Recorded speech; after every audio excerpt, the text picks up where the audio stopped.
You're all very welcome back, ladies and gentlemen. The proceedings will now start, and just to let you know, if you can't use the Slido app, there are conference assistants on your left and on your right, if they just stand up there, who can ask a question on your behalf. So if you have a question you either want to write down or articulate to them, they can send it up to the stage. And I'll now introduce our panel. So Professor John Coakley, of Emeritus of the School of Politics and International Relations here in UCD, will be the chair of this panel. So John and the panel can join us on stage. Thank you very much.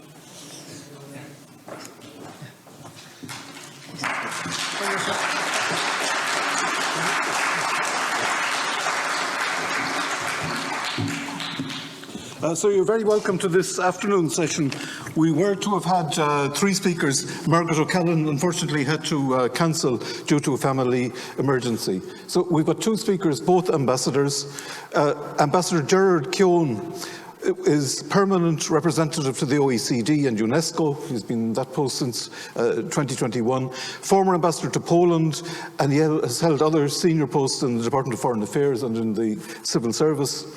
He's the author of an important book published by Oxford University Press in 2016 entitled First of the Small Nations, The Beginnings of Irish Foreign Policy in the Interwar Years. And today he's going to speak on a very closely related topic entitled The Harp in the Orchestra of Nations, Early Steps on the World Stage, and he'll be speaking in a personal capacity. Second, Ambassador Raili Lahnalampi is Ambassador of Finland to Ireland. She's been in that post since 2019.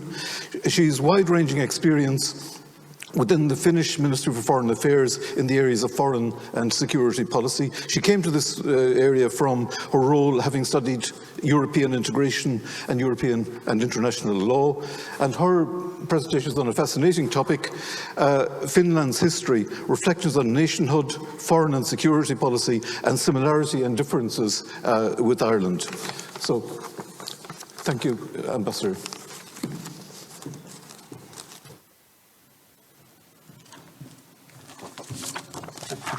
Thanks very much, John. Good afternoon, everybody, to everybody in the hall and those who are joining online. It's a great pleasure for me to be here today at UCD to take some time out from my day job and return to an early love. The events of a century ago and how they shaped our country's foreign policy have been an interest for me for some time, and I'd like to give a big shout out here to the UCD archives. I spent many a long but happy hour in those archives researching the papers that they have there. The ability to conduct international relations and maintain a foreign policy is regarded as one of the hallmarks of independent statehood. There was an international dimension to the campaign for independence, which recent scholarship has done much to shine a light on. The First Dáil dispatched a network of envoys around the world to campaign for independence, pledged support for the new League of Nations, and aspired to have an Irish voice heard in the Council of Nations.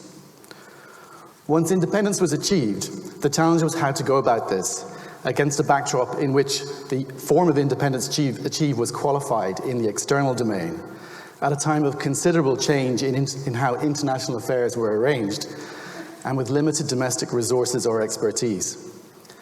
And I think what is interesting about the 1920s is how some of independent Ireland's early steps on the world stage would influence the evolution of Irish foreign policy in the decades to follow. And I'm really looking forward to hearing the path that Finland took at the same time. As we all know, the treaty established the Irish Free State with a status similar to Canada, a dominion within the British Commonwealth, at a time when what that meant was in a process of evolution. The presence of Dominion troops on the battlefield and Dominion premiers at the cabinet table during the war had changed the balance between London and what was now being called the Commonwealth. While internal autonomy was largely secure, Commonwealth members were not yet free to pursue an independent line in world affairs. The British Empire acted as a diplomatic unit. Treaties negotiated by Britain applied to the Dominions, none of whom had established separate diplomatic relations with other countries, whilst London shaped foreign policy largely as it saw fit. Intra-Commonwealth agreements were not regarded in London as international treaties, and international treaties were not regarded as applying between and within Commonwealth members.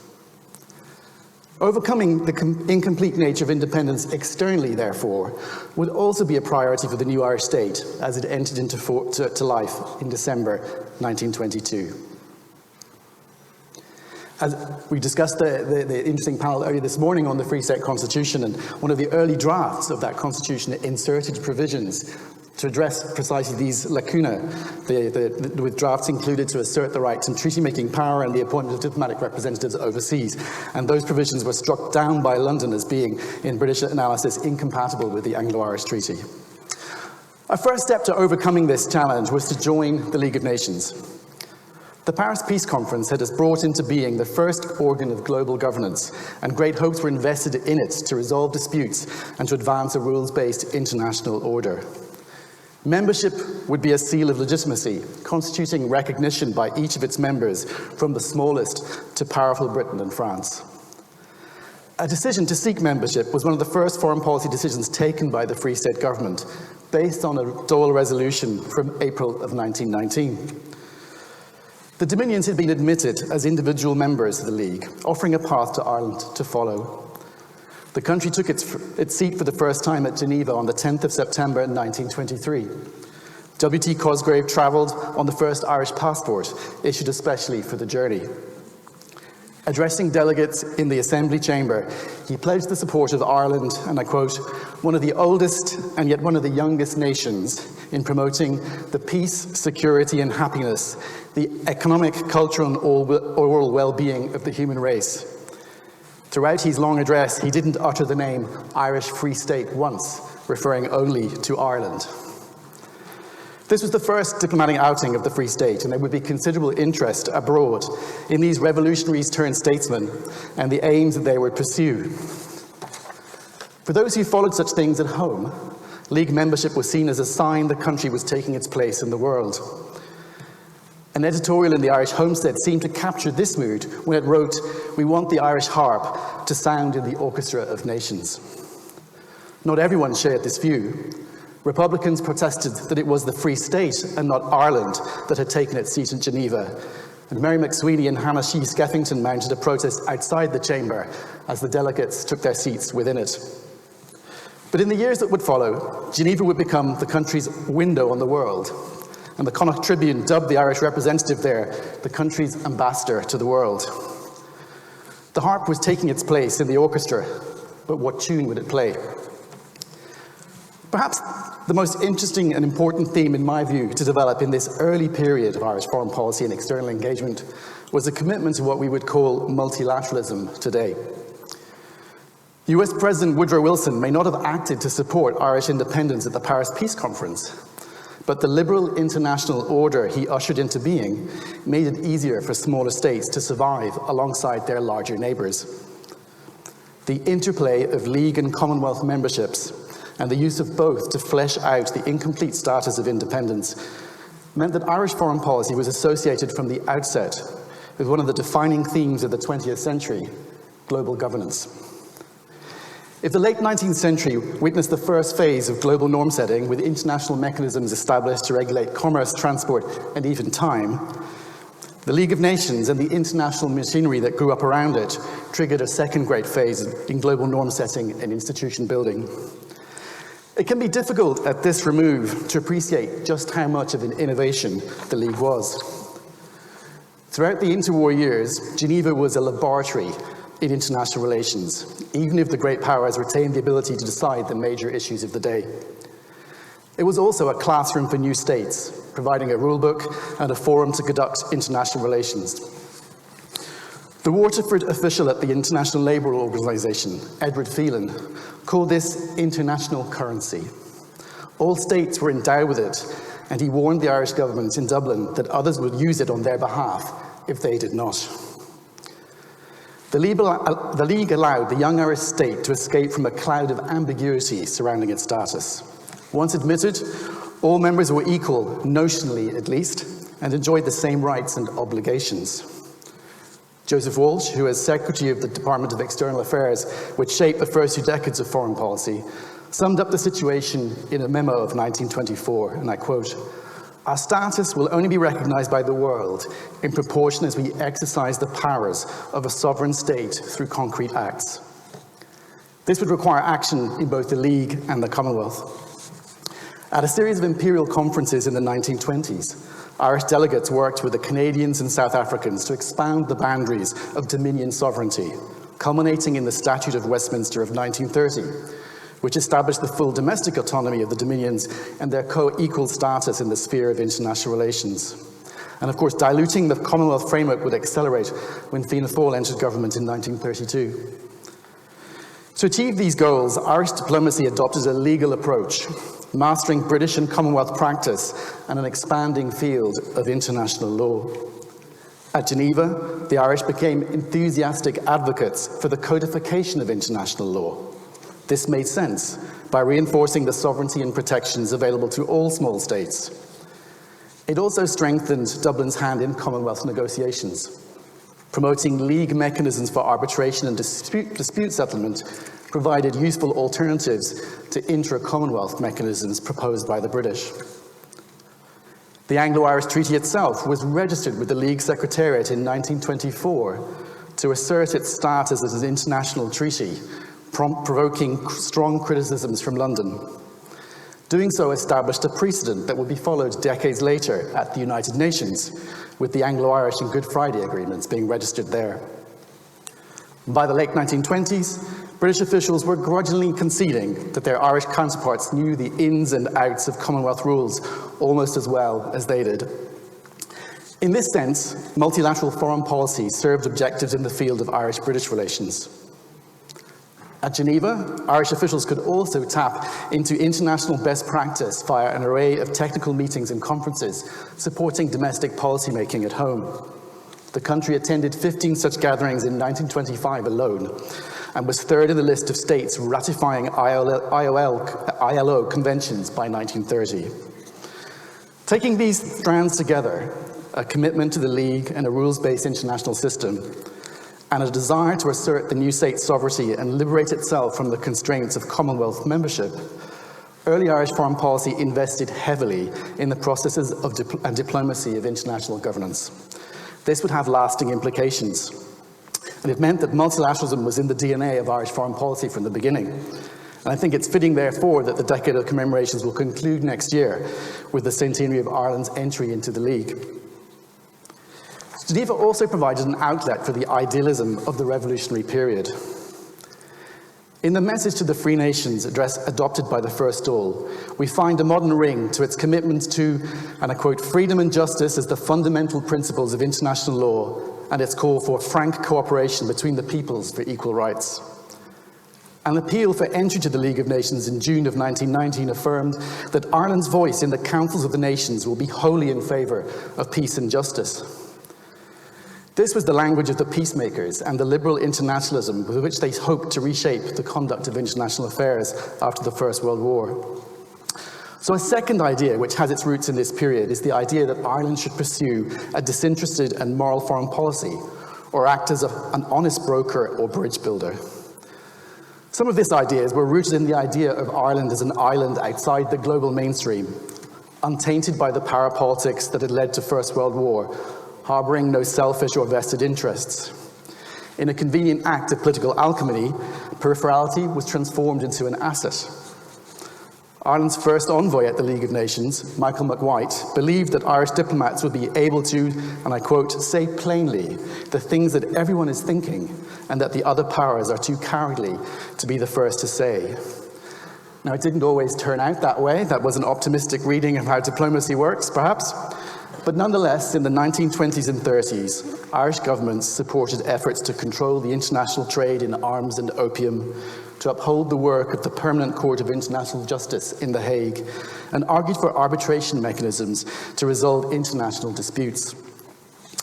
The Free State was an early proponent of disarmament and a signatory to the 1928 Kellogg-Briand Pact to outlaw the use of war. Dubbed an international kiss, whose effects would unfortunately prove just as fleeting, the Free State was invited to sign this treaty precisely because it was a member of the Commonwealth, and the British insisted that the Dominions be present at the table. Other small states would be invited later to sign. A petition launched the same year by the Irish League of Nations Society spread to other countries in Europe, tapping into fears of an arms race between the great powers. 2 years earlier, the Women's International League for Peace and Freedom chose Dublin to host its annual Congress, the first international gathering in independent Ireland.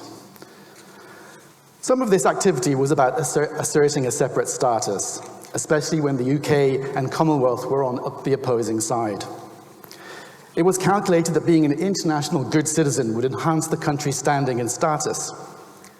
To some extent, all states use foreign policy for this purpose. And of course, Ireland was not, in many cases, involved in some of the activities it sought to curb or prescribe. Critics pointed out that this made pursuing a principled stand relatively cost-free. But, like any small state, the country had an interest in promoting international security and in strengthening the rules-based system that was built up around the League. We might say today that values and interests overlapped. A milestone was achieved in 1930 when the Free State was elected to a seat on the Council of the League, the forerunner of today's UN Security Council, where Ireland currently has an elected seat. It had run unsuccessfully 4 years earlier to assert the right of all states, including the Dominions, to take a seat at the table. The New York Times called this donning the long trousers of independence. Winning a seat at the top table in Geneva brought greater visibility, but also the responsibility to have a view on the key international issues of the day. And this was quickly tested with the Japanese invasion of Manchuria and the multiple crises that would follow in the 1930s. This approach did not mean that Irish policymakers were necessarily naive. It was clear in Dublin that big power politics would frequently trump the efforts of smaller states at the League. As Kevin O'Higgins quipped, security, disarmament, arbitration is a wonderful trilogy if it didn't mean security in my ill-gotten gains, disarmament for the other fellow, and arbitration with the court well packed. Eamon de Valera enunciated similar shortcomings clearly in his first address to the League Assembly in 1932. But despite these misgivings, Geneva would remain a focus for Irish diplomacy until the collapse of collective security in the late 1930s. In contrast to the multilateral thread running through early Irish foreign policy, the bilateral thread was slower to develop. A High Commission opened in London in 1923 and a delegation in Geneva to follow League affairs, but neither had full diplomatic status. The prize was to establish full diplomatic relations with another state and to exchange embassies, or legations as small state diplomatic missions were known before the Second World War. In 1934, the Free State became the first Commonwealth member to take this step when it established diplomatic relations with the United States and opened a legation in Washington. The Americans reciprocated in Dublin 2 years later. Dublin was able to take this step because in 1920, the Canadians had won the right to appoint a Canadian official to the British Embassy in Washington, but had not taken up this. And in Dublin, this was seized as an opening, as a concession of the authority to have a representative, but instead to have that entirely separate from the British Embassy. This was about status, certainly, but an office in DC brought practical benefits as well. To lobby for a quota in US immigration law, to monitor anti-treaty activity in the United States, and to access US financial markets, important when raising capital for the new state. The move was fiercely opposed by the British Foreign Office, which feared that Canada, South Africa, and others would follow suit. And they quickly did, further diluting UK control over Commonwealth members' foreign relations. 5 years later, Irish missions were opened in Paris, Berlin, and in the Holy See, while the 1930s would see legations open in Madrid, Rome, and Ottawa. These were joined by consulates in Boston, New York, Chicago, and San Francisco. If the development of ties between countries entails a mixture of push and pull, in the Free State case, it was more a question of push from Dublin than pull from abroad. The country's unclear status was a factor. Many countries were wary of alienating London. The small size of the Irish economy and its dependence on the British market was another, with little pressure from industry to open offices abroad. History, geography, and economics prompted the development of a larger diplomatic infrastructure for other small European states to manage relations with their neighbours. The Free State enjoyed some advantages in this regard. A stable backyard was one, while the Commonwealth framework, however unhappy, mitigated relations with its larger neighbour. Other European states created after 1919 were not as fortunate on either score. An Estonian minister told the journal Studies in 1923 that his own republic's fuller independence offered no greater guarantee of security. And writing from Danzig in 1935, the Irish diplomat and League of Nations official Seán Lester reflected, "Life between the frontiers in northeastern Europe does make one appreciate some of our geographical advantages at home." The Department of External Affairs operated on a tight budget. Staff numbers were low in Dublin and resources limited abroad.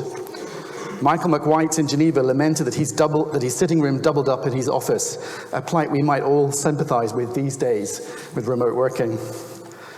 Over time, an idea developed that relationships with other countries could be managed through multilateral frameworks rather than through an extensive network of embassies abroad.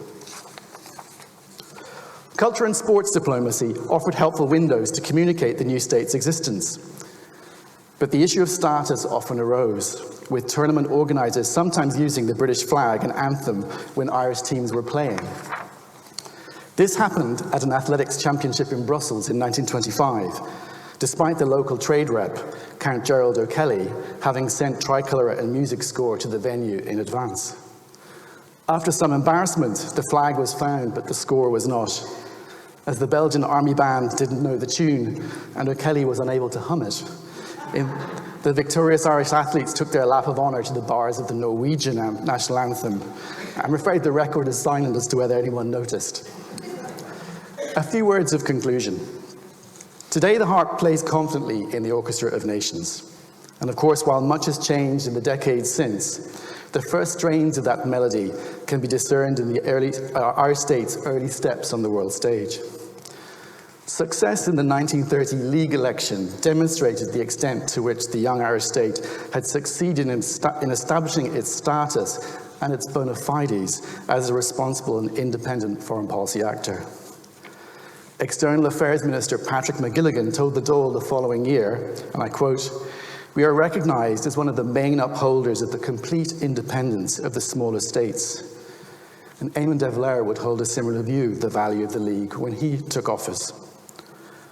Over time, Irish foreign policy would presuppose the country's identity as a small state, a European country, and a member of a wider community of states. By the 1930s, some of the tenets of an Irish foreign policy had been established with features that we might recognise today. A commitment to multilateralism and the rule of law, support for disarmament and the arbitration of disputes, and belief in the right and the obligation of all states to play a part in international affairs. Whilst over the decades since, our interests have expanded, we can say that a century after independence, and in a challenging global environment today, these ideals remain central to Ireland's place in the world. Many thanks.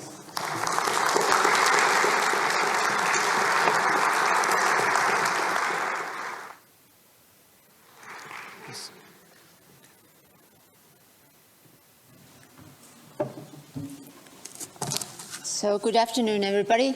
It's a great honor to be here today. So thank you for the invite. It's also very fitting because this year is 60 years of the Irish and diplomatic relations, so it's a reason to celebrate. And it is also very fitting, and only the Irish could do it, so that when the Finnish ambassador is giving the speech, they have brought a very nice spruce here, knowing that 80% of our land area is covered by forest. But even more so that you bring it to the O'Reilly Hall when my first name is Raili. So thank you for that. Finland and Ireland, of course, share many similarities in their history, not only that we have a big neighbor to the east, both countries. I think one important narrative for both countries and our nationhood is that of the new states, that were born in Europe during and after the First World War, Finland and Ireland, were the only ones that remained democratic states throughout the 20th century. A few facts about our history before we go to more internal things. Finland was part of almost 700 years of Sweden, and that was a defining factor, important factor, not easy times all the time throughout that history. But that shared Nordic history has had a significant impact on our legal system, on respect for rule of law, and trust in authorities and civil service. After that 700 years, we were an autonomous Grand Duchy of Russia for over 100 years, from 1809 onwards. And it's very important to note that the laws enacted during the Swedish regime or period remained in force. The Lutheran Church retained its position during the Russian period, and in fact, during the Russian period, some democratic elements developed. For example, the first Diet was called in 1863. The Act of National Service was promulgated 1878, and the Finnish markka was established in 1860. In Finland, the cultural nationalists built up the positive image of Finland. Fennomans promoted national identity from 1886 onwards.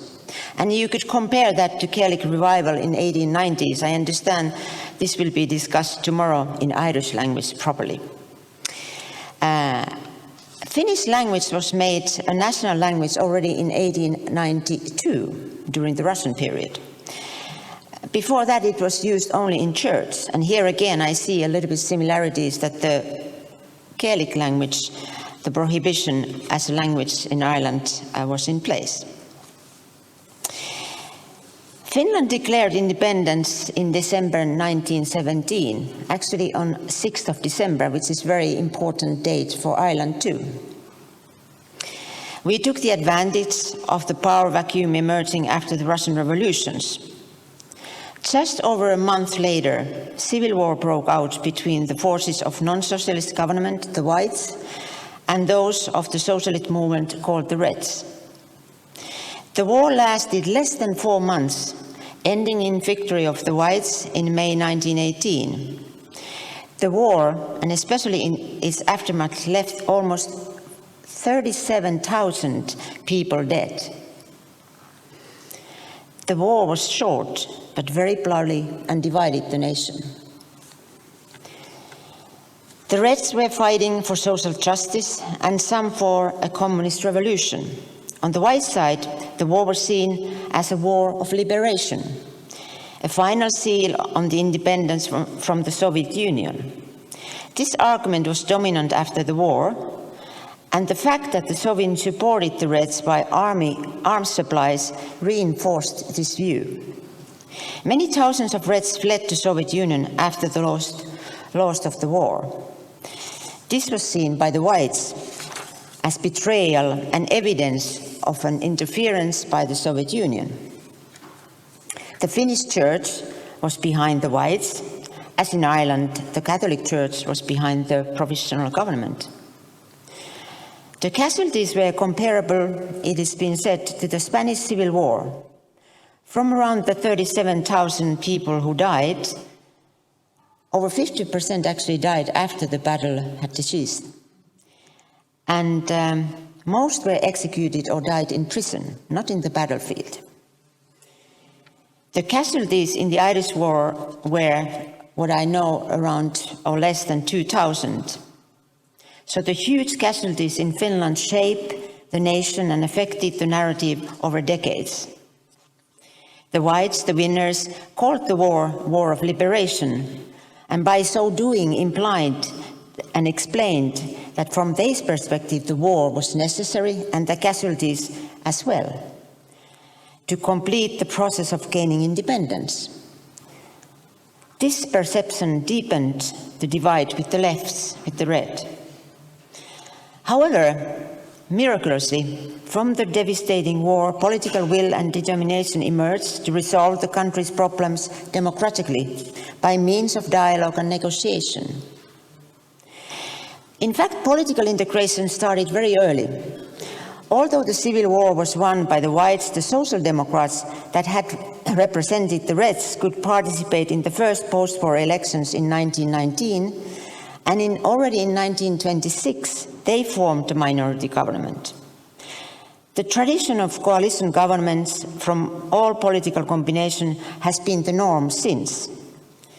In this respect, the difference compared to Ireland's civil war opponents forming the first coalition only 2020 is remarkable, and it would be interesting to discuss why and what the implications from that are.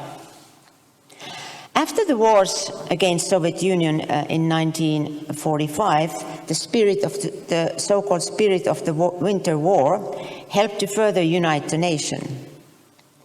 Finland had to pay huge reprisals to Soviet Union and resettle over 400,000 evacuees. That was about 11% of the population from those areas that Soviet Union took as a war reprisal. However, the cultural and social reconciliation took more than a half a century. The left had, for example, its own cultural and sports institutions.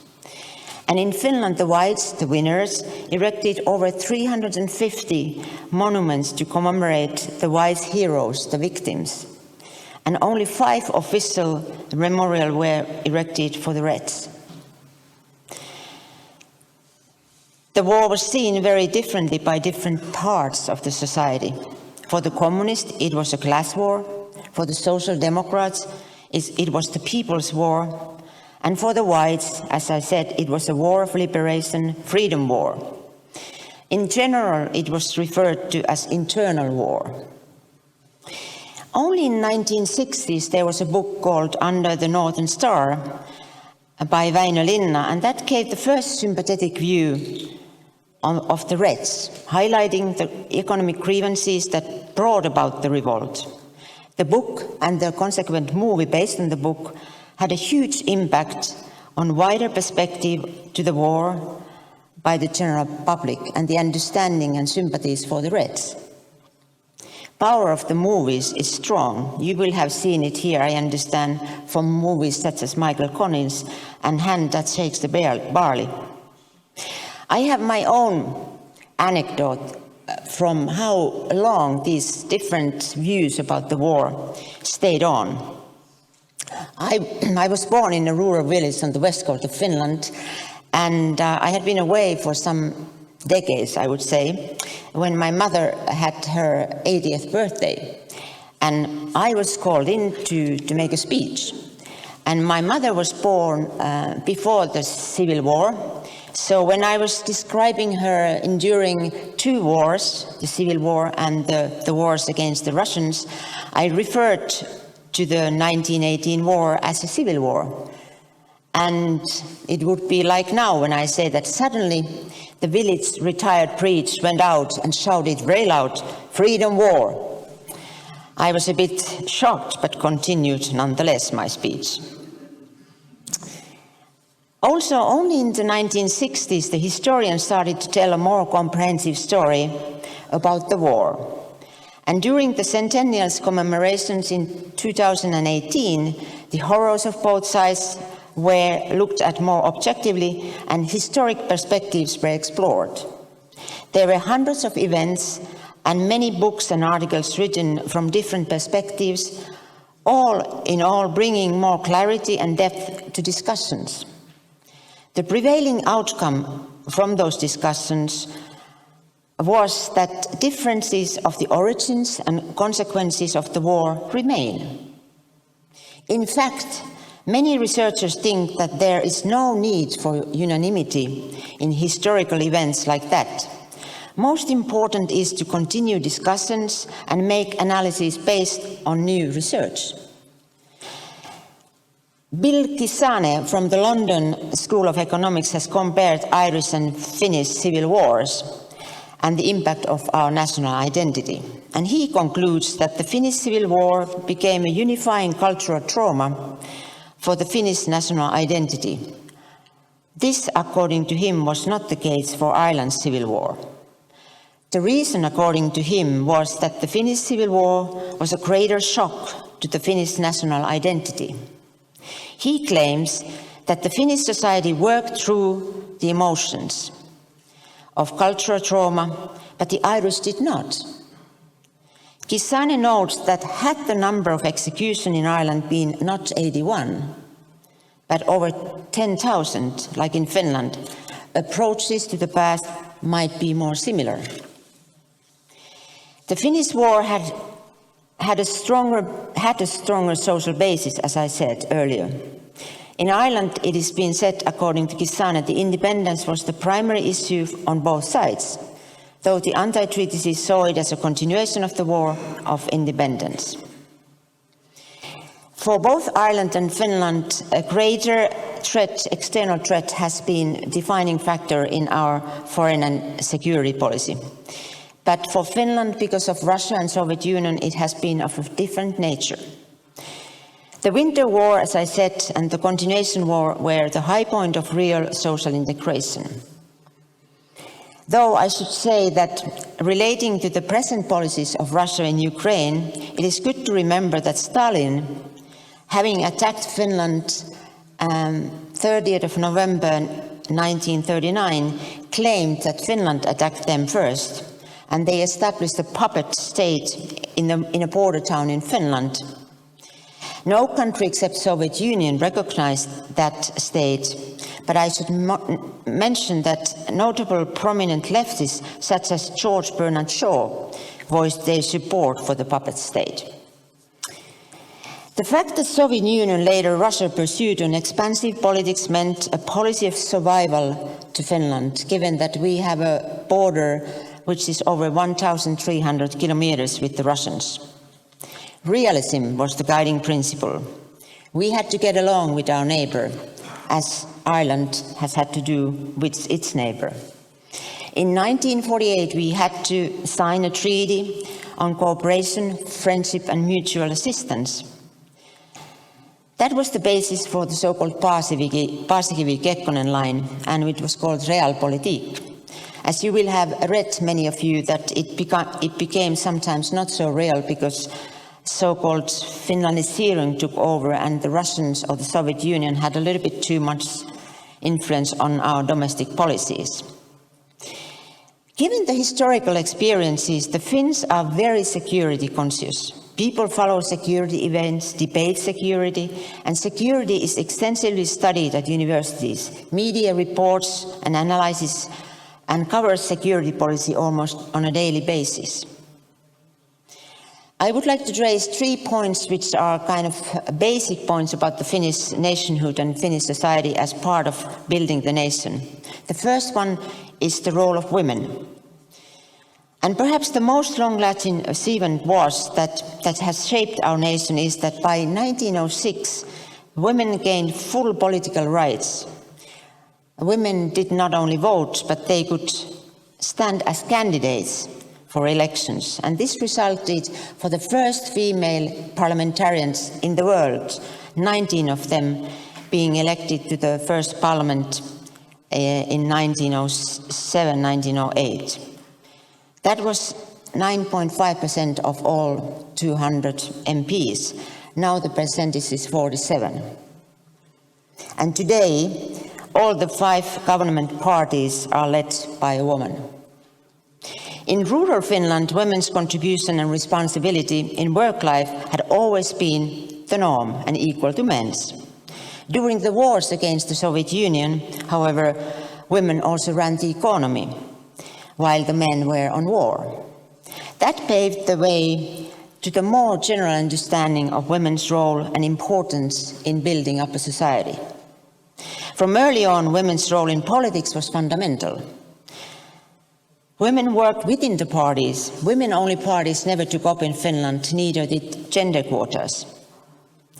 Working from within was not easy, but I believe it has had long-lasting reforms and impact. As said, the role of women in shaping the nationhood has been strong.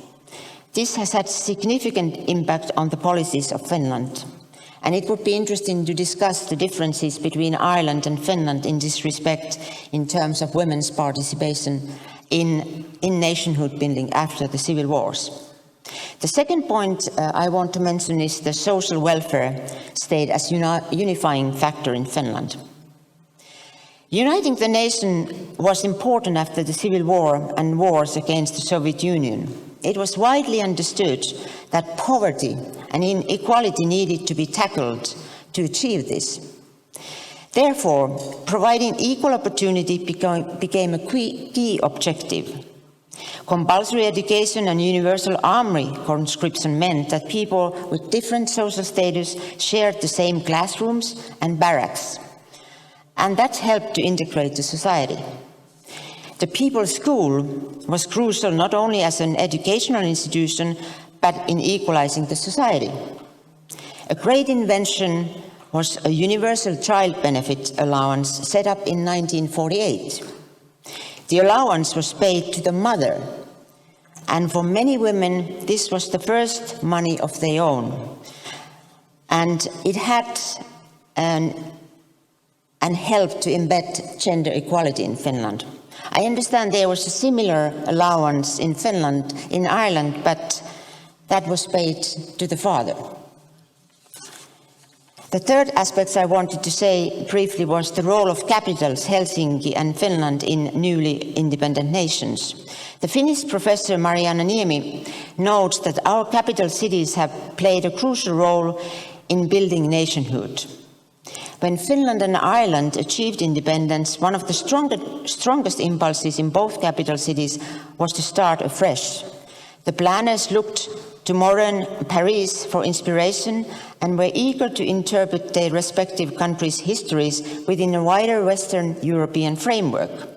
The architects Eliel Saarinen and Berthe Jung designed an entirely new monument centre for Helsinki. Patrick Abercrombie designed a new Dublin, leaving only a few vestiges of the old city. Ultimately, however, almost every element of the ambitious plans had to be abandoned due to financial and political realities. Western integration has been a key for our development since the Second World War. We went from neutrality to military non-alliance, and now we are in the process of flying to NATO. During the Cold War, Finland's position between East and West was not easy, to say the least. Finland, like Ireland, was very active in international organizations, like we have heard from Gerard, to prove our independence. Soviet Union wanted to have spheres of influence, as it is doing now in Ukraine. And to survive, we had to pursue a policy of neutrality. This was actually a policy tool more than a dogma for Finland. Joining the EU in 1995 was considered a security decision because the European Union was and has been seen as a security community in Finland. I believe here again Ireland has a little bit different perspective on the EU's role. And since as a membership in the EU, we have not called us neutral. Credible defense has been a key pillar during our military non-allied policy. Our conscription army was kept strong and now accounts 280,000 wartime force. And even during the détente years, when many Western countries decreased their armies and concentrated in peacekeeping, I think we increased to buy cheap weaponaries from those that were selling it. The recent NATO application by Finland is a logical step given the historical experiences and our geography. In our security policy, we had almost 30 years the so-called NATO option, meaning that if the security situation in Europe would change, we would reserve the right to join NATO. We didn't rule out any options, that is to say. So joining NATO is not done in haste, although it took only a few months this year for our Parliament to approve the NATO application by 188 for and only 8 against. Coalition governments, as I said, have been the norm in Finland. The key principle in our security and defence policy has been consensus. Opposition has been kept aware and informed throughout the history about the security policy. And we have always sought a wide support for any big security policy decisions. In addition, a so-called whole-of-society approach is pursued to cover internal security, covering hybrid and cyber issues. This has been crucial for the current security environment in Finland. It also means that people recognize the need to invest in defense and security. Our two nations, Ireland and Finland, are facing increasingly complex external challenges. Our histories are different, but similar in the sense that we both have learned tough lessons to get our freedom and preserve it. We know, as Gerard also said, that smaller nations depend on functioning multilateral systems, both in economic and political relations. And we have to rely on ensuring that our people are proud and cherish our nations and are ready to work and defend it. I thank you.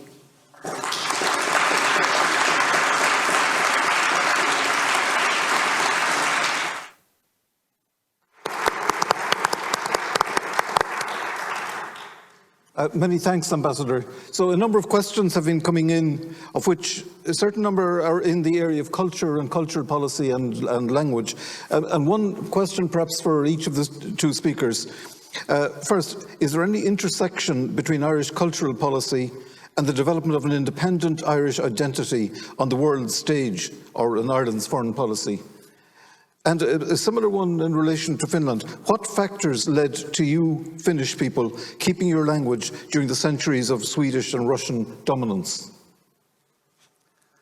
Very good question. I mean, yeah, the answer is yes. I think from the very beginning of Ireland's foreign policy, there was a recognition that to be recognised abroad, cultural diplomacy would play an important part. And even before the establishment of the Irish state in January of 1922, when the Irish Race Congress met in Paris, a diaspora gathering really from Irish representatives from around the world, there was in parallel an exhibition of contemporary Irish art that was brought to Paris to showcase Irish creativity, Irish artistic work, and of course, in so doing, to demonstrate that that was an artistic work and creative world separate to that of Britain. And in the decades that have followed, if one thinks of for example, the real significance of the Irish Pavilion at the 1939 World's Fair, this very striking contemporary pavilion in the shape of a shamrock, if you were looking at it from above, there was an attempt to project a distinctive picture of Ireland using culture and art. In the 1920s, a lot of the Irish economic trade boards' promotional literature used imagery painted by Seán Keating, almost the official artist of the Free State. And then if you look at the Irish Free State Handbook of 1929, which in itself is a work of art in the way the woodblock prints that illustrate each of that chapter. But that also, of course, is a book that's inspired by the League machinery, because it's a book of data, of information, of facts about Ireland and the Irish state. And much of that information gathered through mechanisms available through the League, and combining that factual depiction with those very beautiful woodblock prints. So it's been at the beginning an important part of how we projected ourselves, and also the language, as well as the issues of language, has been brought up. The use of Irish on official occasions dates back to the very beginning of Irish statehood. There was a policy to try and print documents in Irish, and there were even proposals to do so using Clogwelga. Unfortunately, unfortunately, that fell a cropper because there weren't enough suitably equipped typewriters in the fledgling government departments. So there was an awareness of how to use language, culture, the arts and creativity to reinforce the identity of Ireland and to demonstrate that it was a separate state with a long and independent cultural tradition, just as it was asserting that it had independent political tradition as well. Yes, of course, Finnish language is very strange. It's a unique language related to Hungarian. I guess one issue was that the Swedish was so far away from the language, so it was difficult to, like the Irish would be from the English. But as I said, the Fennomans movement was very strong in the 1900s, so there were lots of people working on developing the Finnish language at that time. And the Kalevala, of course, was then collected, very important epos, national epos, epic. And during the Russian time, in fact, as I mentioned, 1892, the Finnish language was made a national language. So there was a Russification period towards the end, but until that, we had quite a freedom in terms of our language. So I'm not a language expert, so I won't say any more, so I won't make any mistakes. Another general question for both of you, especially for you, Ambassador Lahnalampi. How important was the powerful neighbour effect in shaping national identity and foreign policy priorities? So the Finnish relationship with Russia was resolved constitutionally and redefined geopolitically in 1918. Whereas Ireland's relationship with Britain remained unresolved for some decades after 1922. So did that matter in the two cases? And how much did it matter? So, I think the Finnish nationhood, that the Finnishness, so to say, what really mattered was that we had that Nordic, very Nordic approach to issues, the rule of law and others, that we survived during the Russian period. And then, of course, the European, the whole transnational movement for independent nations, that had an impact also for the Finnish independence. And there were a lot of also women were very much involved also in that speaking for Finnish, for women's rights within the Diet. So I think, you know, as I said, we took advantage of the revolutions in Russia when the European movement for independence for smaller kind of nations that had been part of, because we had been between Sweden and Russian, so we were kind of in the middle all the time. But the Finnishness, of course, we were not Finnish, we were not Swedish or Russian, we wanted to be Finnish. I think in the Irish context, I think you'd have to say that it was a driving impulse in how the state went about in its early decades, establishing its status abroad. It had to overcome that incomplete nature of independence in the external domain through the evolution of the Commonwealth, and that was about regularising its relationship with London as it was with the other members of the Commonwealth. If Margaret O'Callaghan had been with us on the panel, we would have heard about partition and about the Boundary Commission, and Eugenio Bernini referred to that in his paper to us this morning about the expectations amongst the Free State government about what the Boundary Commission would yield, and the disappointments about what it was able to deliver in 1925. So that again was about dealing with the neighbour. In the 1930s, you have, of course, the External Relations Act in 1936 and the trade war with Britain until 1938. So all the way through the 20s and the 30s, the very act of neutrality itself, the supreme assertion of independence, Ireland remained neutral while the rest of the British Commonwealth went to war, all the way through up until the Declaration of the Republic. So I think it's a defining theme in our external foreign policy, and of course in more modern years it's been an important theme through shared membership of the European Union, the process that led to the Good Friday Agreement, and of course the dialogue we now have with the UK outside of the European Union as an important neighbour and partner. Yeah. A couple of questions about the role of women in Finland.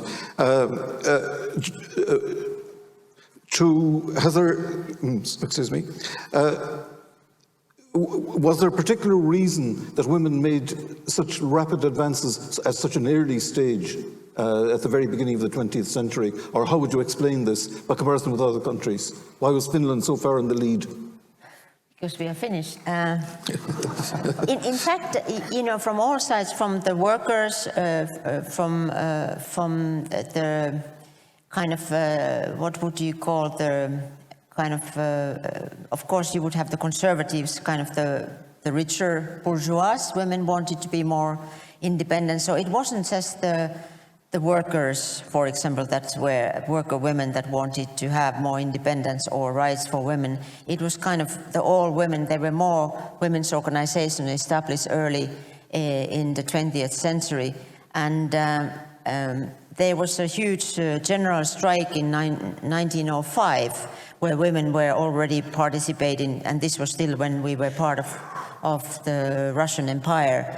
So it was, as far as I remember, it wasn't just one section of the women that were fighting for women's rights. So I think that made it apolitical, so to say, that there was this thing, because it could have, of course, then in terms of the 19 female or women parliamentarians, again, they were not just from the worker parties, they were from all sections of the society, so they kind of saw the women's position and made a huge impact to the whole nationhood, kind of starting already then to look for single mothers' benefits and the child benefit, education and so on. And it just goes to show that it's important to have the whole of society looking at the kind of how you build a nationhood to make it kind of sustainable, and also a place where everybody can enjoy their rights and freedoms.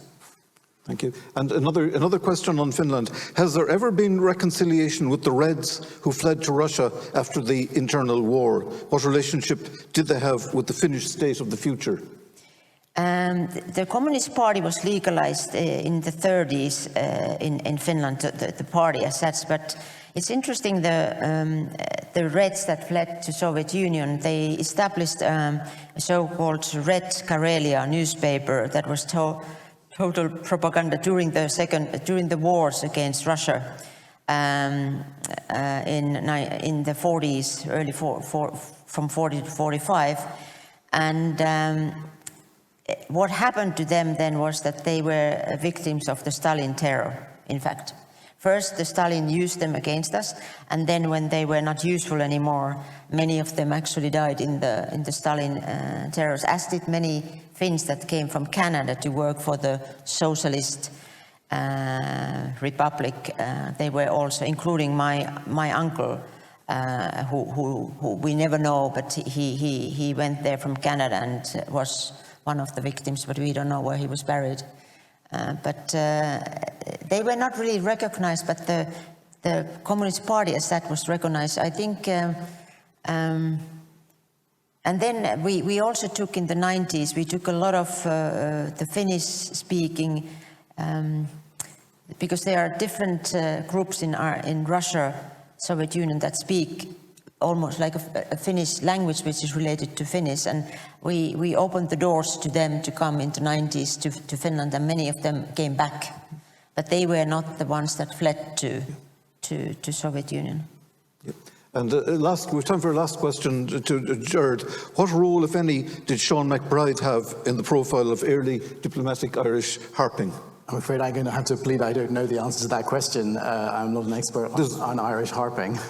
Yeah. This would have been a later event anyway. Yes. Yeah. Okay, well, that brings this session to a conclusion. I'd like to thank the two speakers very warmly for lively presentations and an interesting question and answer session. And we need to be back again at exactly 2:30. Thank you very much.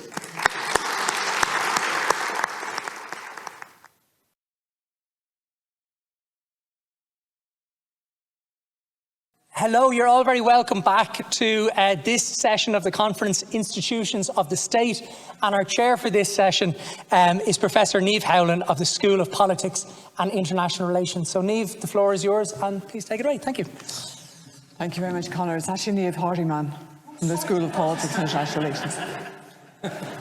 But I'm not the star of the show. Of course, these three panellists who are going to speak wonderfully are going to talk on themes relating to the institutions of the state. As you know already, if you want to pose a question, please use the Slido or contact somebody who will be walking around who will engage with you and present your question that will come in electronically. So our first speaker today is John FitzGerald, who is now in the Department of Economics in Trinity College, Dublin, and he's going to speak on work he's doing with Seán Kenny in University College Cork on managing a new economy, Ireland 1922 to 1945. Thank you, John. Thank you very much. It's an honour to participate in this event as part of the successful Decade of Centenaries, where we've come to terms with our complicated heritage.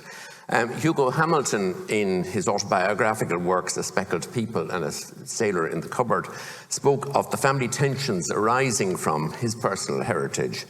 When I was 6 or 7, my father being upset. I remember him being upset with my maternal grandmother who lived with us because she bought a puppy which were sold door to door in Booterstown in the 50s. He would have felt differently, I think, in later life. But both his parents having been in the GPO, I knew we were in the Republican tradition. Now, they fell out over the Civil War and he was the fruits of the reconciliation.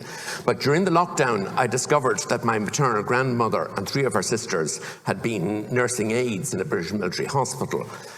And one of my granduncles had died in Flanders. Another spent 3 years in a prisoner of war camp in Turkey. And my grandfather was a colonial civil servant or policeman in West Africa. So complicated heritage, I understand, and that's what we're looking at today. Now, I'm drawing on a range of work that I've done with Seán Kenny, and I want to look at how the new state got an economy up and running. And firstly, the Department of Finance, while there were departments of agriculture, education, they already existed, but the Department of Finance had to be created. And Ronan Fanning's work on that, and Martin Maguire, whom we're going to hear on, they've done the work on this. And I think the parallels are interesting. I was talking to the Finnish ambassador beforehand, and it's really interesting that you had the Grand Duchy. The institutions were significantly there. We had to create the Department of Finance. And it's closer to Estonia and Latvia in 1991, where I worked subsequently in the Ministry of Finances in both. They had to create, and they weren't going to ask the Russians to help them. Whereas the major role of the Treasury in helping establish the Department of Finance is something which really comes out of Ronan's book.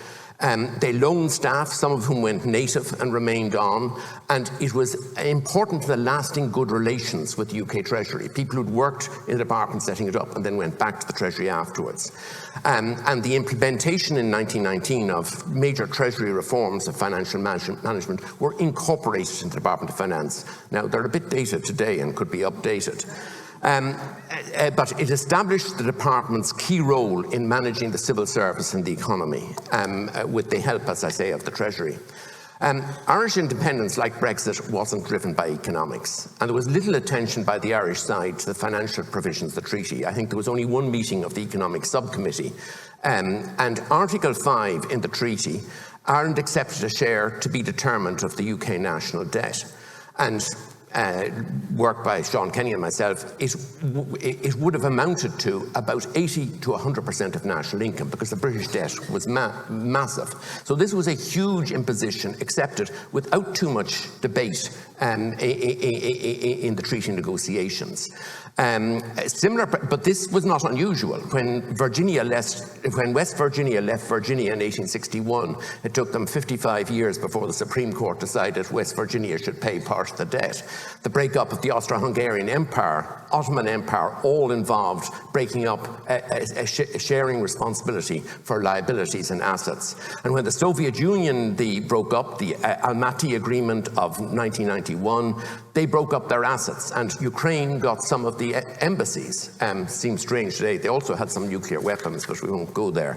And when the Scottish referendum came up in 2014, the file on Ireland's economic relations with Britain was on the desk of the Permanent Secretary of the Treasury a month before the referendum. So this is not unusual. There was an interim settlement of financial matters in February 1923, but the issue of the liability of the debt, the recommendation was in Ireland to take the ostrich approach, ignore it, hope it'll go away. In 1925, in November, early in November, there was a leak of the Boundary Commission, which was the results were likely to bring down the Irish government. It was a disaster. So Cosgrave and O'Higgins headed off to London for 6 days of meeting from the 26th of November to 3rd December. Baldwin and Churchill headed up for the British, Cosgrave and O'Higgins for Ireland. Craig was at most of the meetings. No Irish civil servants. Because there was an emergency, they had no briefing, they hadn't worked out what they wanted out of it, they just knew it was a disaster. Whereas you see at the minutes of the meetings, Treasury, Home Affairs, Commonwealth Office officials were present. So the Irish, they didn't even have anybody from External Affairs there, or the High Commissioner. On the 26th of November they met, and Ireland sought to get rid of the Boundary Commission report and redraw the boundary separately, and Craig said no. Surprise, surprise. On the 28th of November, Ireland sought an amelioration of the position of the Catholics in Northern Ireland. And the British said, well, what do you want? And they hadn't really worked it out. And Hogan said, well, we'd like PR and we'd like a commissioner to protect Catholic interests. But they had no file on it. They hadn't thought about it in advance. And actually, the British said the B specials were costing a bomb. So it sounded as if the British were sympathetic, and Craig may have been under pressure, but he said no. Craig was clearly unhappy. On the 29th, Craig met O'Higgins in a bilateral, the minutes say, and there are very detailed minutes.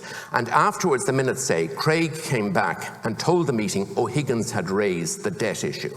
It wasn't raised by O'Higgins, it was raised by Craig. And suddenly, this red herring ran, and the meeting ended, and the next day they met in the Treasury under Churchill's chairmanship to discuss the debt issue.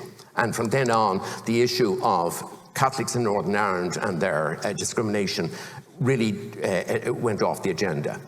On the 2nd of December, Cosgrave proposed, we're talking in terms of a huge debt, and Cosgrave came back and said, how about 6 million, which would have been a tiny fraction of the debt. The meeting ended, and what's surprising is the minutes say that after the Free State representatives had withdrawn, Lord Birkenhead called attention to the unfortunate economic situation of the Free State and to the undesirability of fixing payments which they could not possibly hope to discharge. But I don't know whether those minutes were sent to the Irish that night. It's basically saying the UK was surrendering on the debt, or whether, certainly there's a letter in the archives where Jones, who'd been the British Secretary in the treaty, was again the Secretary sent to O'Hegarty, who'd played the same role previously. The minutes, final set of minutes were sent after all the meetings were completed. But whether the Irish were told the UK surrendering or not, I don't know.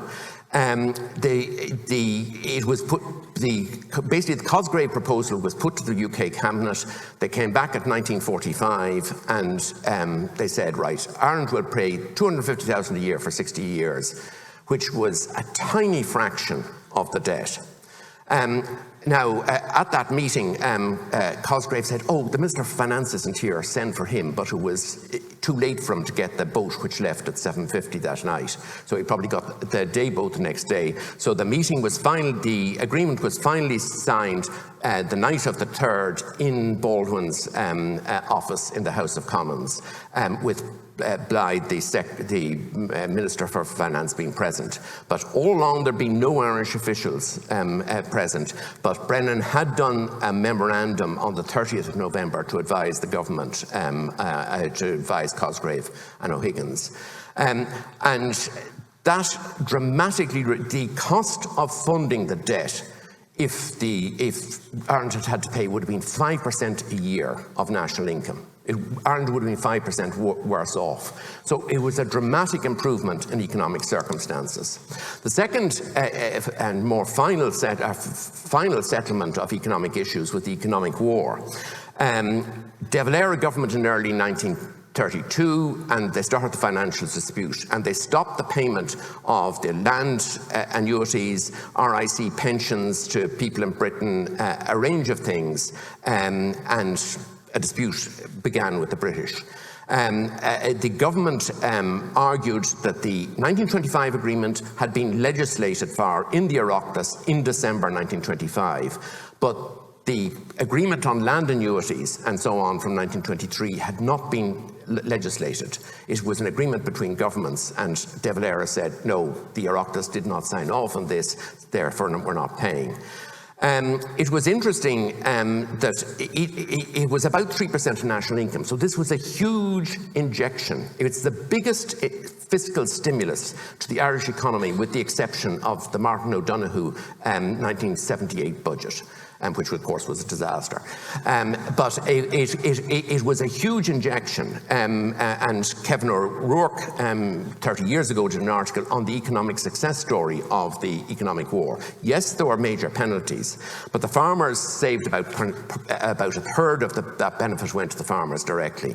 And it's interesting, the finance accounts published by each year by the Department of Finance acknowledge a contingent liability until the agreement was reached at the end. So there wasn't a certainty that De Valera would get away with it.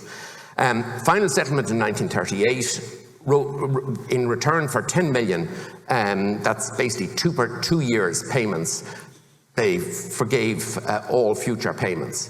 So in total, those two agreements were hugely important in terms of the Irish economy. And the final settlement was financially very favourable, and throughout the Treasury were sympathetic. Ronan Fanning shows that the fact that it was their boys in Dublin still helped. So that long-term relationship, which began in 1922, paid off. Normally you expect the Treasury to be wanting to screw the last ounce out of any deal. With Ireland, they wanted the Irish economy to succeed. These relations continued even after the war. And my first job in the Department of Finance in October 72 was to put away all the files on Ireland's external economic relations, which were about going to London or looking for advice from British academics. And those files were never again taken out of the basement, because we were into a different world.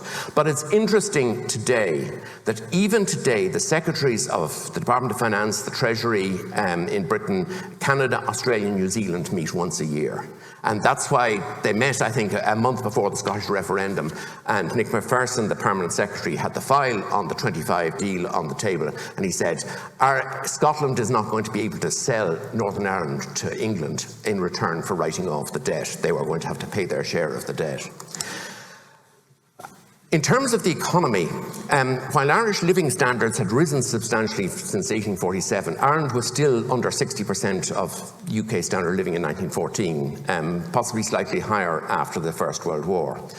The Irish Free State was also part of the UK labour market in 1922, and still is. The free movement of labour and wage rates, a very close link then and right up to the present. I will show you how relative wage rates began off being close to British rates, because same trade unions, same pay rates for a plumber or carpenter in Dublin as in London. They fell in the 30s with the expansion of employment in protective, low productivity industries, and then came back up at the end of the 60s. What's also interesting is that in 1923, when the new government took responsibility on the 6th of December 22 for managing the economy and for taxes and expenditure. The provisional government had not had a control over them. That the tax revenue with the same tax system, realised 25% of national income in Britain, but only 15% in Ireland, which highlights the difference in the economy. Same tax system, same tax rates. And if today's Barnett formula for allocating UK resources had been in place, it would have been incredibly expensive to independence, but it wasn't. I show here Irish standard of living measured in national income per head. I show it in 1926 as being about 75% of the UK. That may be a slight exaggeration given O'Rourke and Cormac O'Grada's figures for 1914. But it shows the pattern that the Second World War was very painful for Ireland economically, but we jogged along at about 70–80% of UK standard of living until the 1990s. I show here wage rates, which rather similar pattern, and you see wage rates fell dramatically and in the 30s and remained very low until the late 1960s.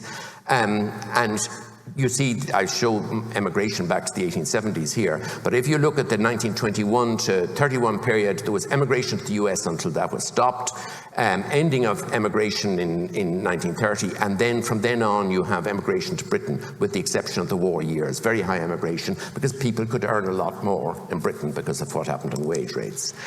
I show here revenue, tax revenue in Ireland back to 1923 and in Britain, and in green,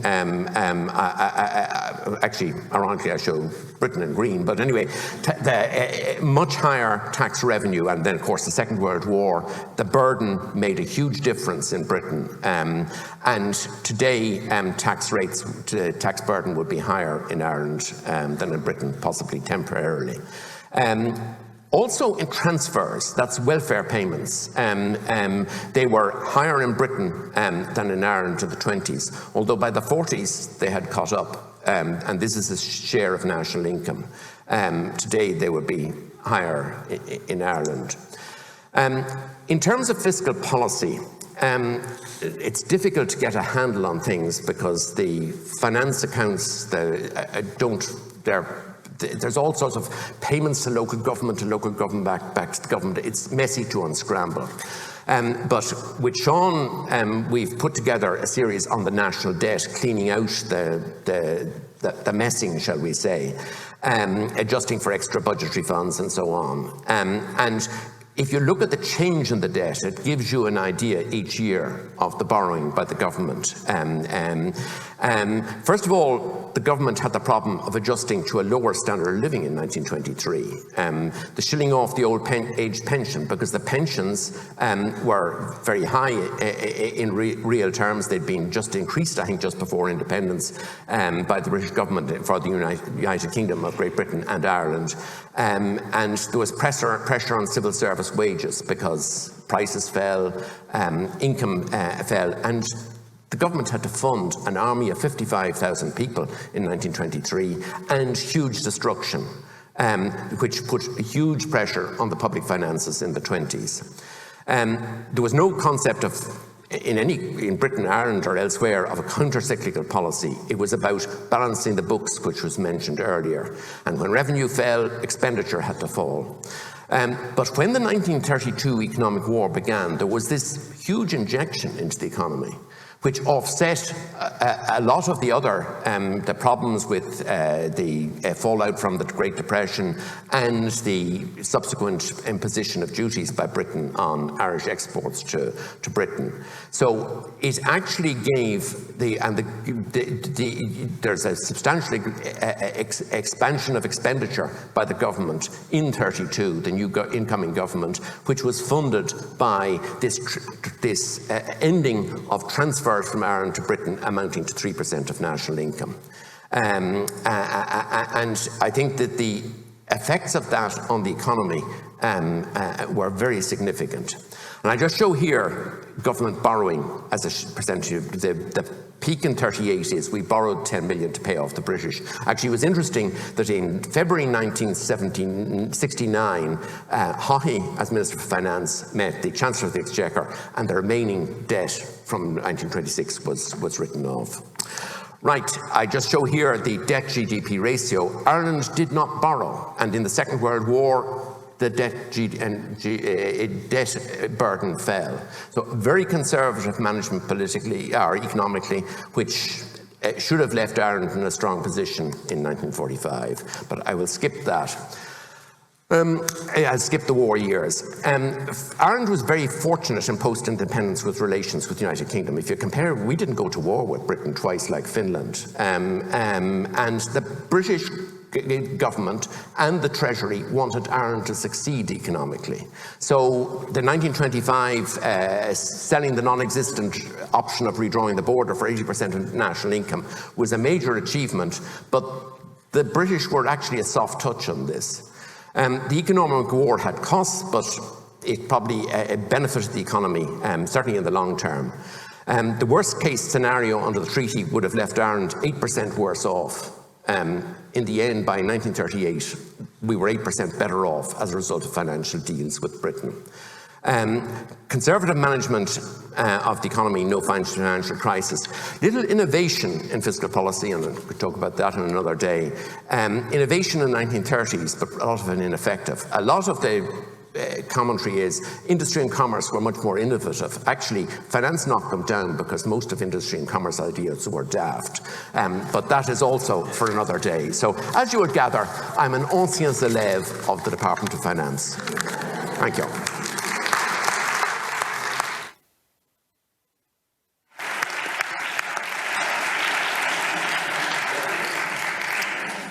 Thank you very much, John, for starting us off with great brio for this session. We turn now to Aodh Quinlivan from the Department of Government and Politics in University College Cork, who will speak on Virtuous revolutionaries and the quest to depoliticise local government. Thank you, Aodh. Good afternoon, and it's a real pleasure to present at this fabulous conference, though it is a little bit daunting when I look through the programme and see so many top scholars, including my fellow panellists. I'm not a historian, but my work as a political scientist, where I specialise in local government, often drifts towards the past, and in particular the period around the foundation of the state, which of course has such an enduring fascination for so many of us. The central thesis of my paper is that local democracy was a casualty of the Civil War period in Ireland. That is not an original argument. In an article for the Irish Story, originally published online in 2012, John Dorney stated, "The legacies of the Civil War were many, but among them was the stripping of local government of much of its powers and their centralisation in Dublin." In making my argument, I'm going to focus on one particular piece of legislation, the Local Government Temporary Provisions Act of 1923, and two case studies, the dissolutions of Dublin Corporation and Cork Corporation, both in 1924.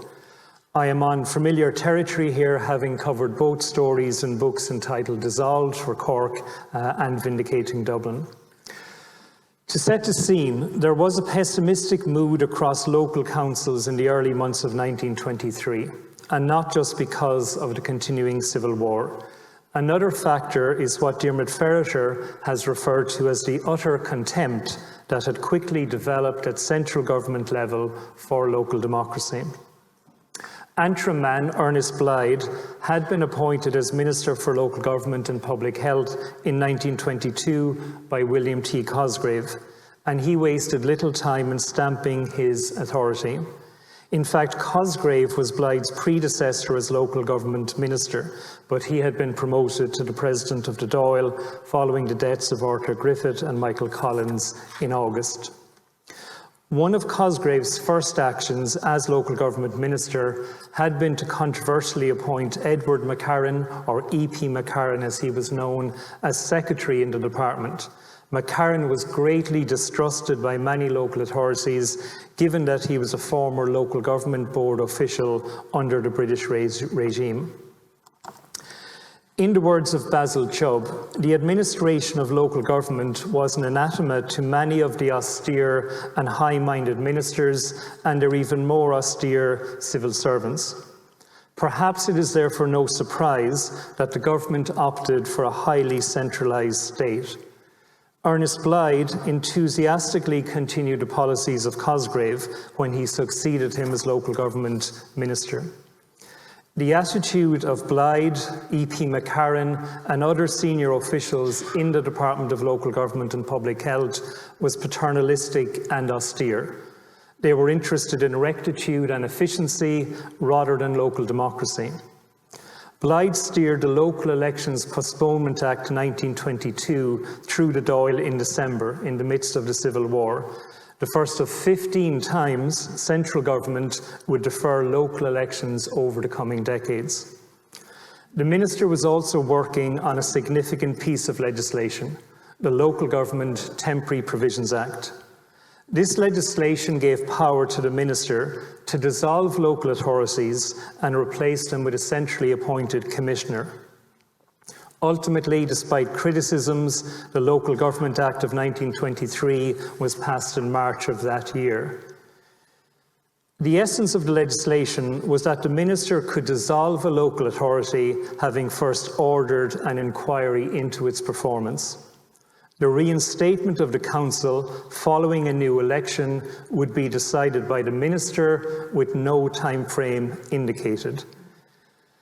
May 1923, just at the end of the Civil War, saw the first local authority dissolved under the provisions of the 1923 Act. And to no one's surprise, the victim was Kerry County Council, which had passed into Republican control.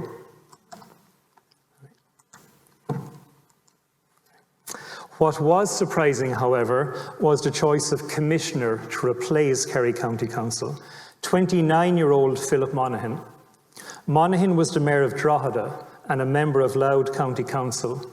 Dublin-born, he had been heavily involved in the Irish Volunteers in Sinn Féin and was imprisoned by British authorities on 3 occasions during the War of Independence. Having served time in the famous Frongoch internment camp in Wales, he shared a cell with Eamon de Valera in Lincoln Jail and assisted in his escape. Following his own release, Monaghan served as an elected representative on Drogheda Borough Corporation and Louth County Council.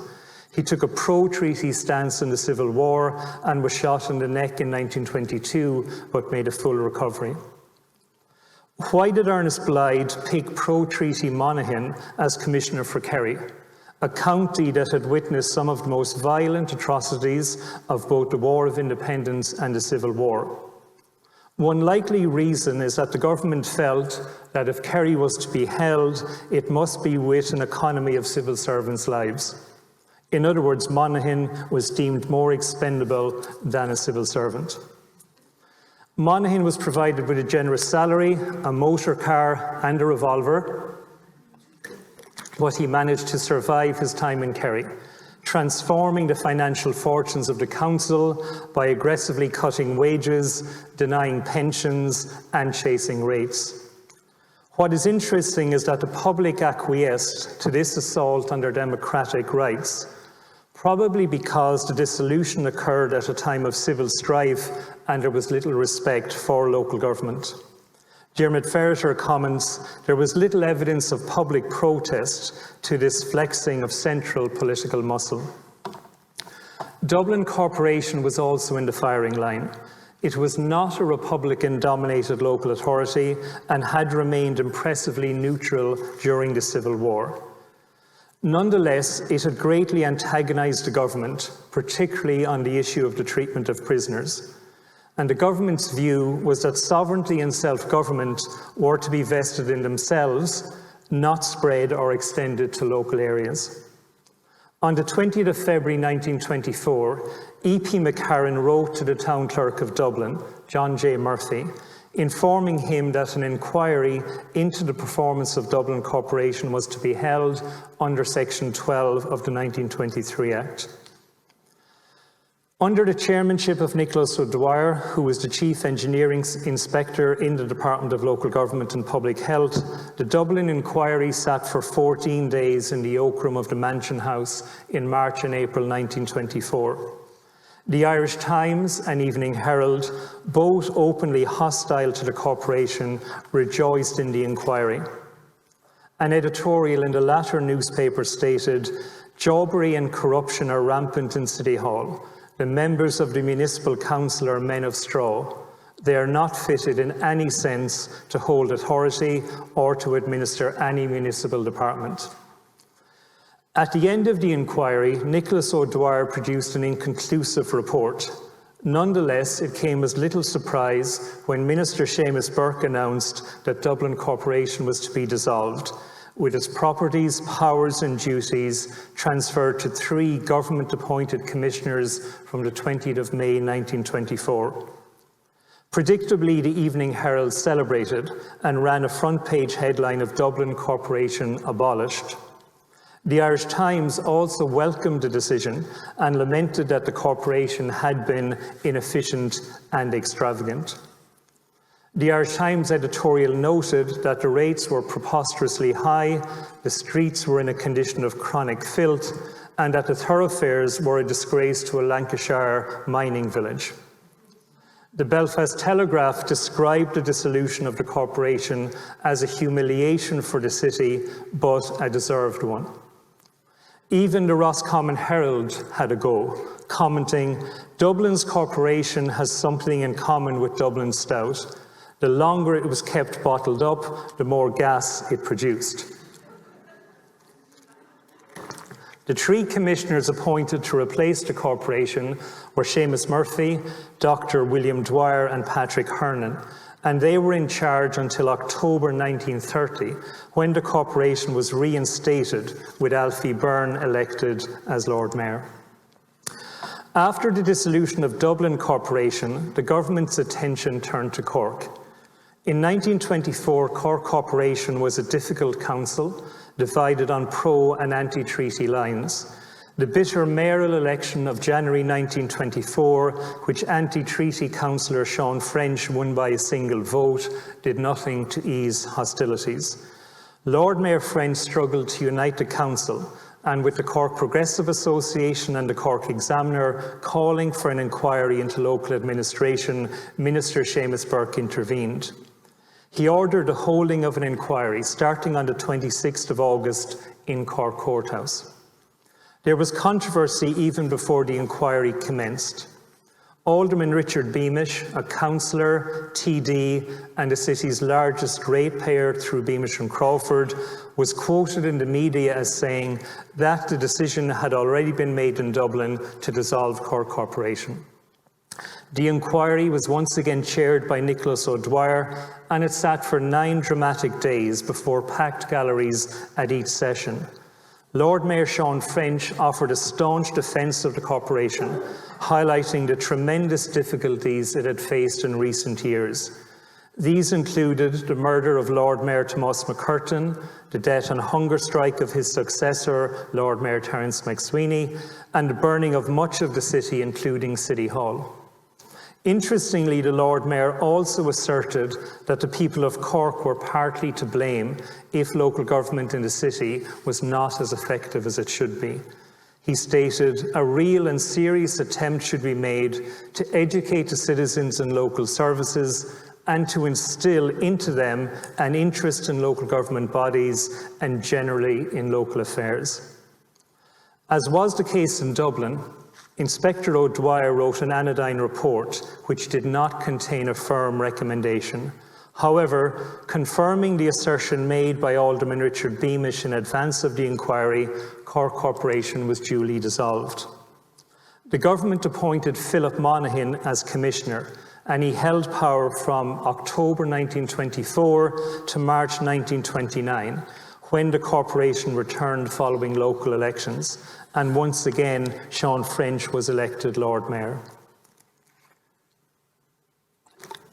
One advantage of the commissionership years in Dublin and Cork was that it gave the government the breathing space to formulate proposals for the reform of local government. Chief amongst these was the introduction of the management system, whereby power would be shared between an appointed city manager and the elected council. The Cork City Management Act of 1929 was soon followed by the Local Government Dublin Act of 1930.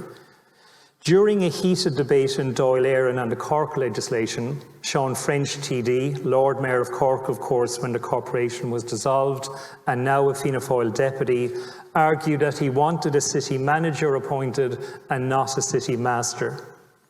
The country's first city manager was duly appointed in Cork in 1929, none other than Philip Monaghan, who would stay in the role until 1959. A year later, in 1930, Gerald Sherlock, the former town clerk, was appointed as Dublin city manager, and he retained that position until 1936. On Lee's side, Monaghan's first meeting as city manager took place in March 1929 in Cork Courthouse, the scene of the famous public inquiry in 1924. As with the inquiry, a large crowd attended, and at times it was difficult to maintain order as the noise levels grew. The meeting passed off smoothly, and there were signs of a good working relationship between Philip Monaghan and Seán French, fueled, it has to be said, by mutual respect mixed with some suspicion. 1 month later, Monaghan wrote to E.P. McCarran in the department, noting that he was happy with the cooperation he was receiving from the councillors.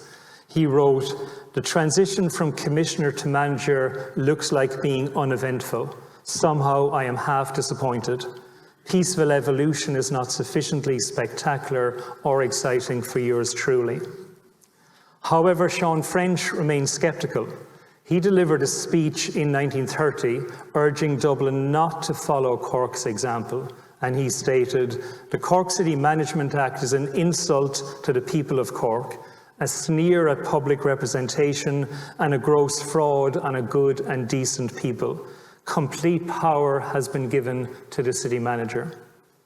The dissolutions of Cork and Dublin Corporation were a means to an end, a critical juncture that led to the emergence of the management system which underpins the entire model to this day.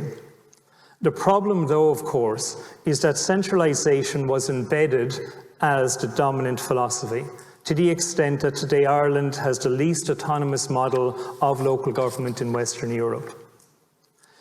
In the politically sensitive post-Civil War years, the determination to divorce local government from national issues could be regarded as appropriate, but also idealistic, if not naive.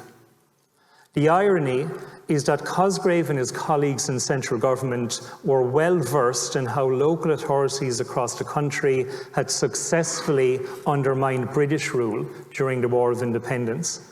They now felt that local autonomy had to be curtailed so that local authorities could not defy the Free State government in the same manner as they had defied the British previously.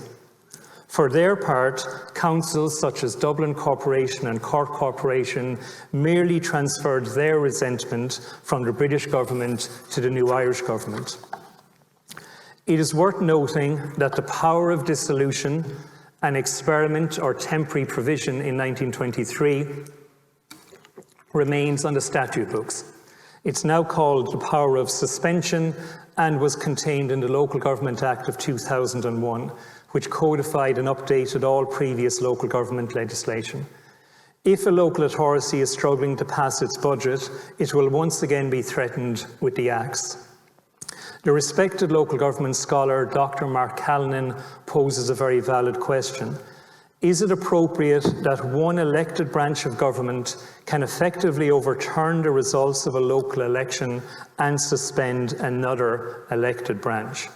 This is a legacy of the Civil War period and the foundation of the Irish state. Thank you.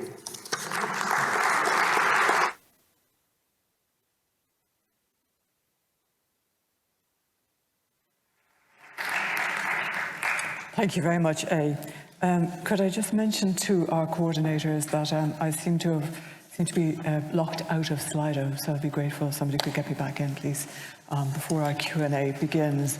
And our third speaker now is Martin Maguire from the UCD Geary Institute of Public Policy, who is going to talk to us about state building and the civil service, 1922, a retreat from revolution.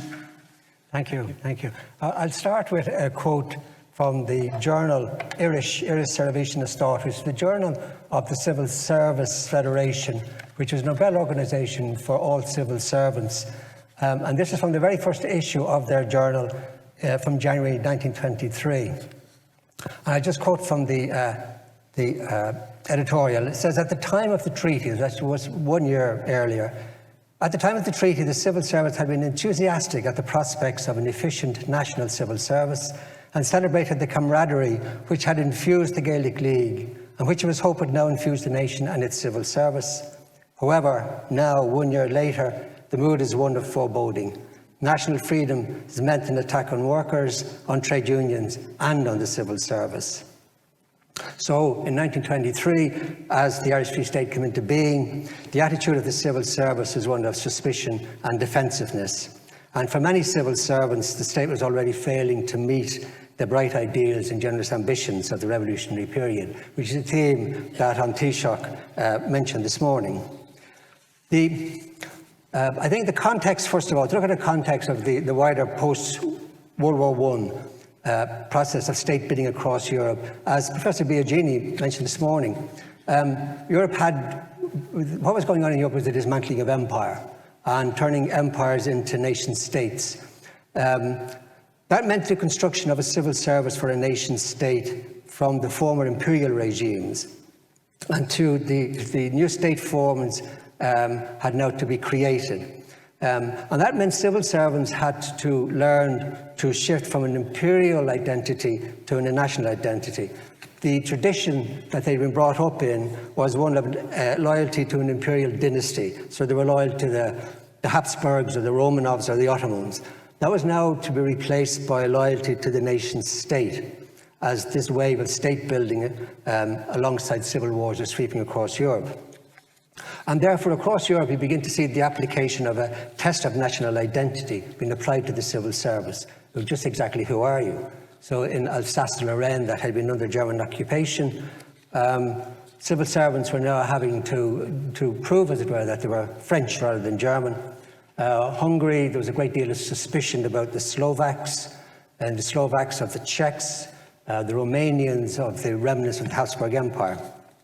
And we can really see that I think there are similarities here in the situation of the Irish civil service, but there is also a very key difference. And the key difference is that the Irish civil service had lived with either the threat or, from another perspective, the promise of a new state authority since the first Home Rule Bill of 1886, and also had lived with the idea of partition since 1914. Now, a core cultural value of the British civil service tradition was loyalty to the Crown. Civil servants were expected to think of themselves as employees, not of the minister or even of the government of the day, but as servants of the Crown.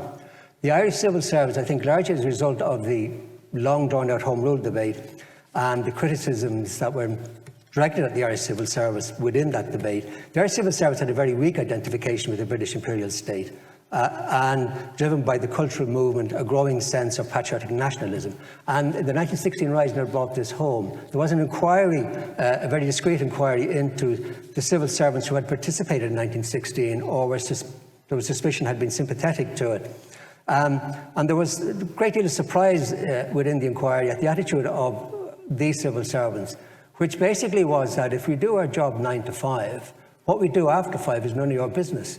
If that includes shooting at His Majesty's soldiers and police, so be it. There was clearly a lack of identification there. Now, going back to that moment in January 1922, what did the civil service hope for? As soon as the treaty was approved by the Dáil, Con Murphy and Michael Gallagher wrote to the Secretary of the Dáil, Aaron Diarmuid Hegarty, whom they knew, introducing themselves as representing the new Executive Committee of the Conference of all Associations of the Irish Civil Servants. They offered a very detailed 15-page memorandum on the current situation of the Irish Civil Service, its relationship with the Dublin Castle regime, its relationship with the emerging Belfast regime, and its hope for a relationship with the provisional government. It was entirely positive, it was extremely optimistic about the situation of the civil service. And the civil service, these had already actually taken a High Court injunction to prevent a meeting of the committee, which was charged with beginning the partition of the civil service to serve the new Northern Ireland government, and that High Court injunction had brought a halt to that committee. So the promise was that civil servants would not only serve the provisional government, but would also help it take power and would undertake the task of social transformation towards the new Irish Ireland. The only condition they had was no worsening of their own working conditions. What they wanted was autonomy from the other elements of the state, especially political parties. They wanted neutrality in appointments and in promotion, which would be strictly by merit. And this was in contrast to the Dublin Castle system, which was rank with sectarianism and kept Catholics out of the higher grades. And I would just, as a footnote, mention, there really wasn't a greening. There was really an oranging of Dublin Castle going on. And a rather neglected work is Fergus Campbell's The Irish Establishment, published in 2009, which details this process in quite focused detail. What they also wanted was a move away from the English caste system of this multiple layers of a civil service towards a much more dynamic one-grade service that was far less hierarchical. And this was already, in fact, Sinn Féin policy, as expressed in Dáil Éireann. Dáil Éireann, Sinn Féin had explicitly given the state form to the historic demand of the Irish nationalism for separation, and Sinn Féin's strategy, worked out in Dáil Éireann, was not simply at destroying state power, and that was part of the Fenian tradition, but rather at its displacement by a national state power that would then lead the national revolution. And the Dáil had, in the writings of Griffith, some guidance on how a revolutionary counter-state should organise its civil service in the scheme of a single unified public service, embracing local and central government, appointed by merit in an open competitive exam, with an end to jobbery and corruption. In the cabinet of the provisional government, there's correspondence from the civil service associations welcoming the provisional government, asking for a meeting, was noted and then ignored. So given the enthusiastic and very cooperative attitude shown by the Irish civil service towards the provisional government, why did that happen? What was the attitude of the provisional government to the inherited civil service? Home rule had always limited the departments of state for which any Irish administration would control. Ireland would not, under Home rule, for instance, control the Revenue Commissioners, the Post Office, Customs and Excise, the Land Commission, the Police. But under the treaty, the entire state apparatus was transferred to provisional government, including the military facilities. In a memorandum drafted on Christmas Day, 1921, Griffith outlined a strategy whereby the provisional government would do nothing to consolidate the castle system administration by filling vacancies, etc., but would, on the contrary, let that system wither and die and allow the Dáil system to grow and strengthen. And by the time the new constitution was in operation, the Irish system administration would have superseded the castle system.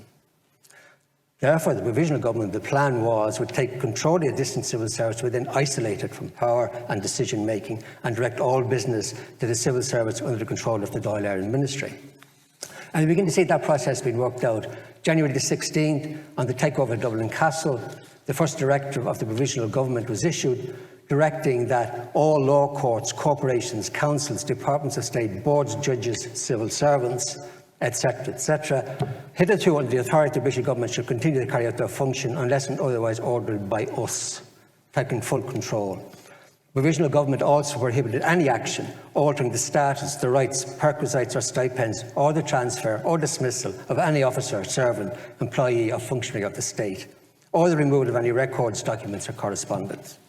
Then the 19th of January, the further statement by the provisional government said that all existing departments within Dublin Castle shall continue to perform their normal functions, except insofar as changes may be ordered from time to time in the public interest.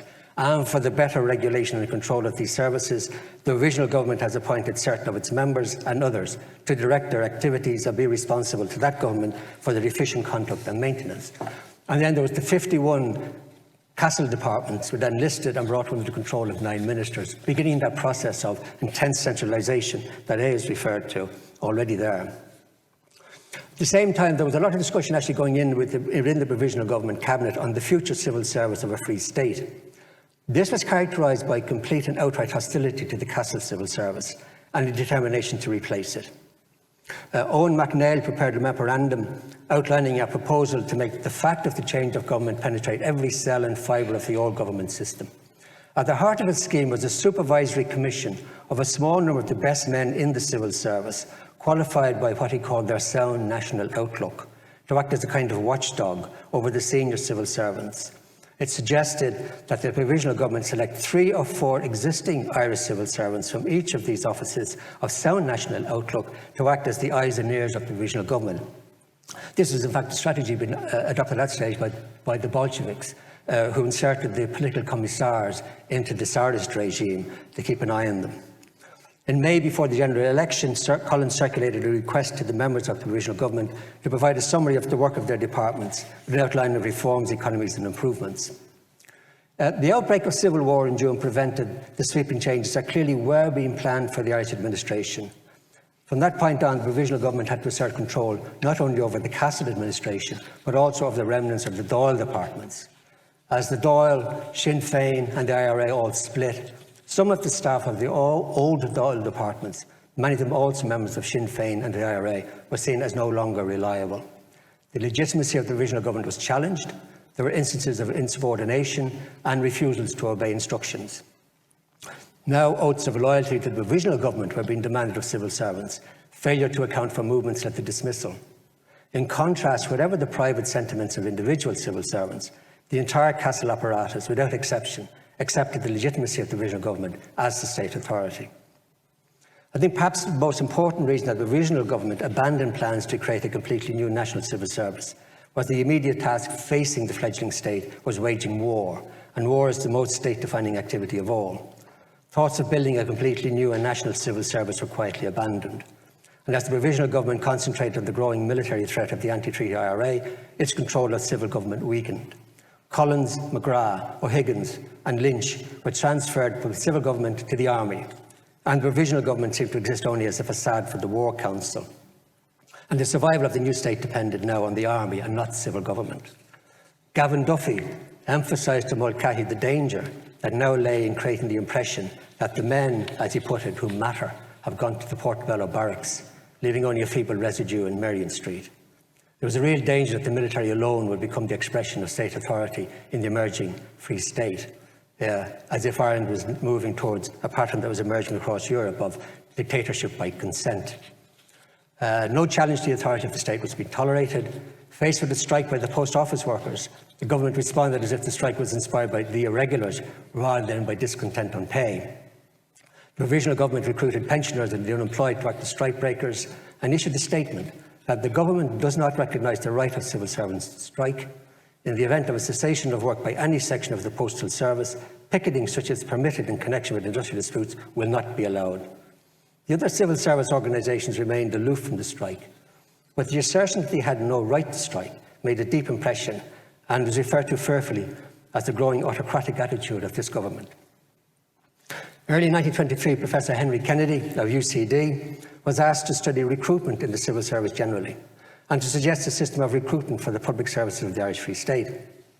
Influenced by the recent Canadian civil service reforms, I think primarily, he suggested a simplified organisation for a single local and central civil service, and that recruitment and control of the civil service, including pay, should lie with a single non-political public service commission.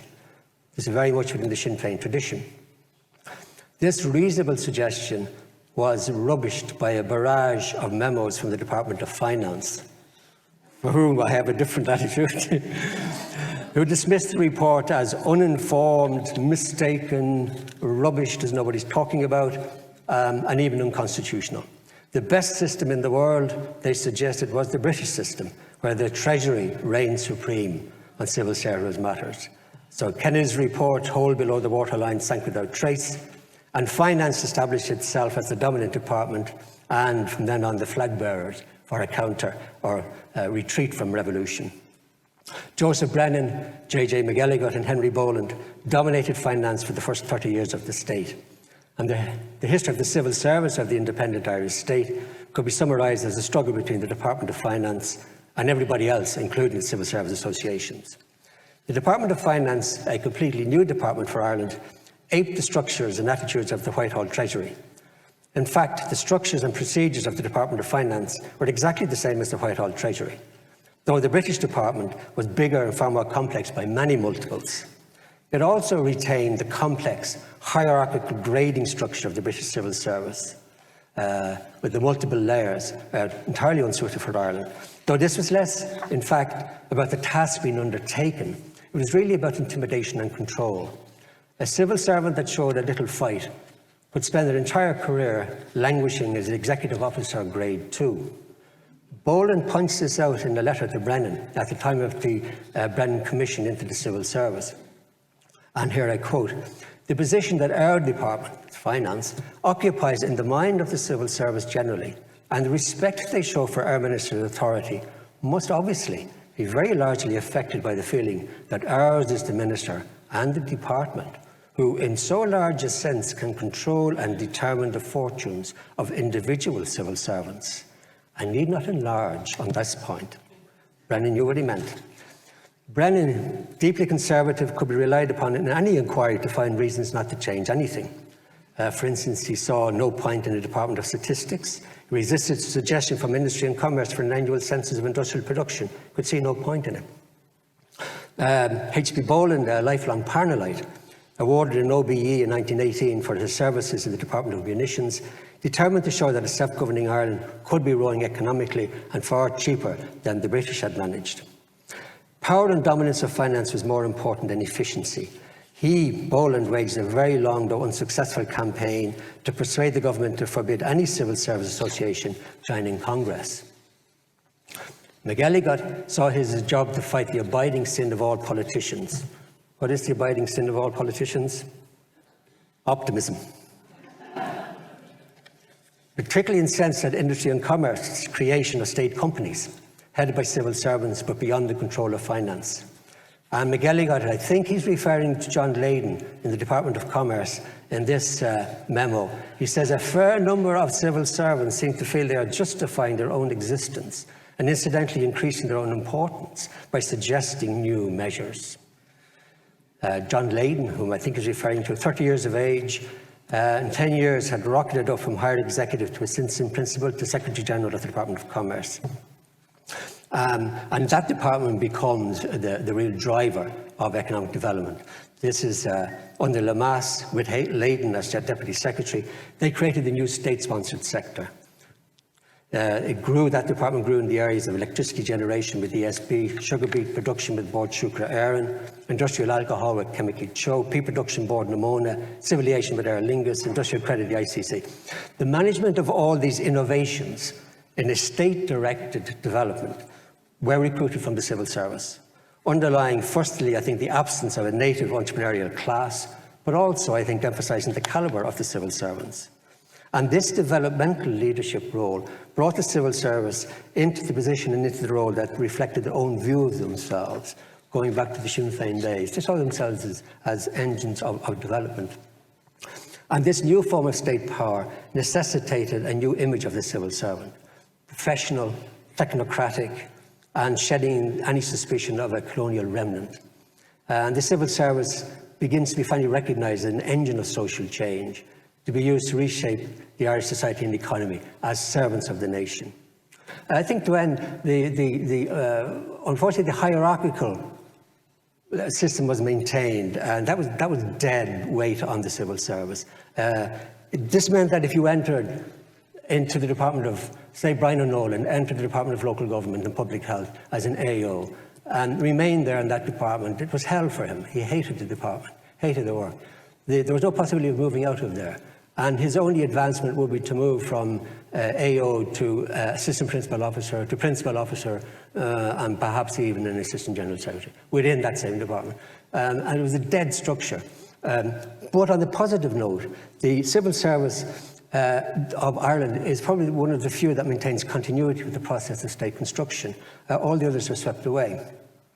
And the state avoided creating a civil service corrupted by political clientelism, an almost inevitable consequence of decolonisation elsewhere, where you begin to see families inhabiting the civil service, the families of the revolutionaries.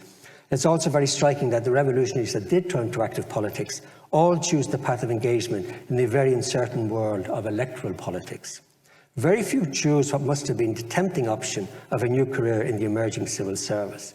And so I think, as I said, to end on a positive note, the creation of an uncorrupt and professional civil service must rank as a major achievement of the Irish Free State, created 100 years ago. Thank you.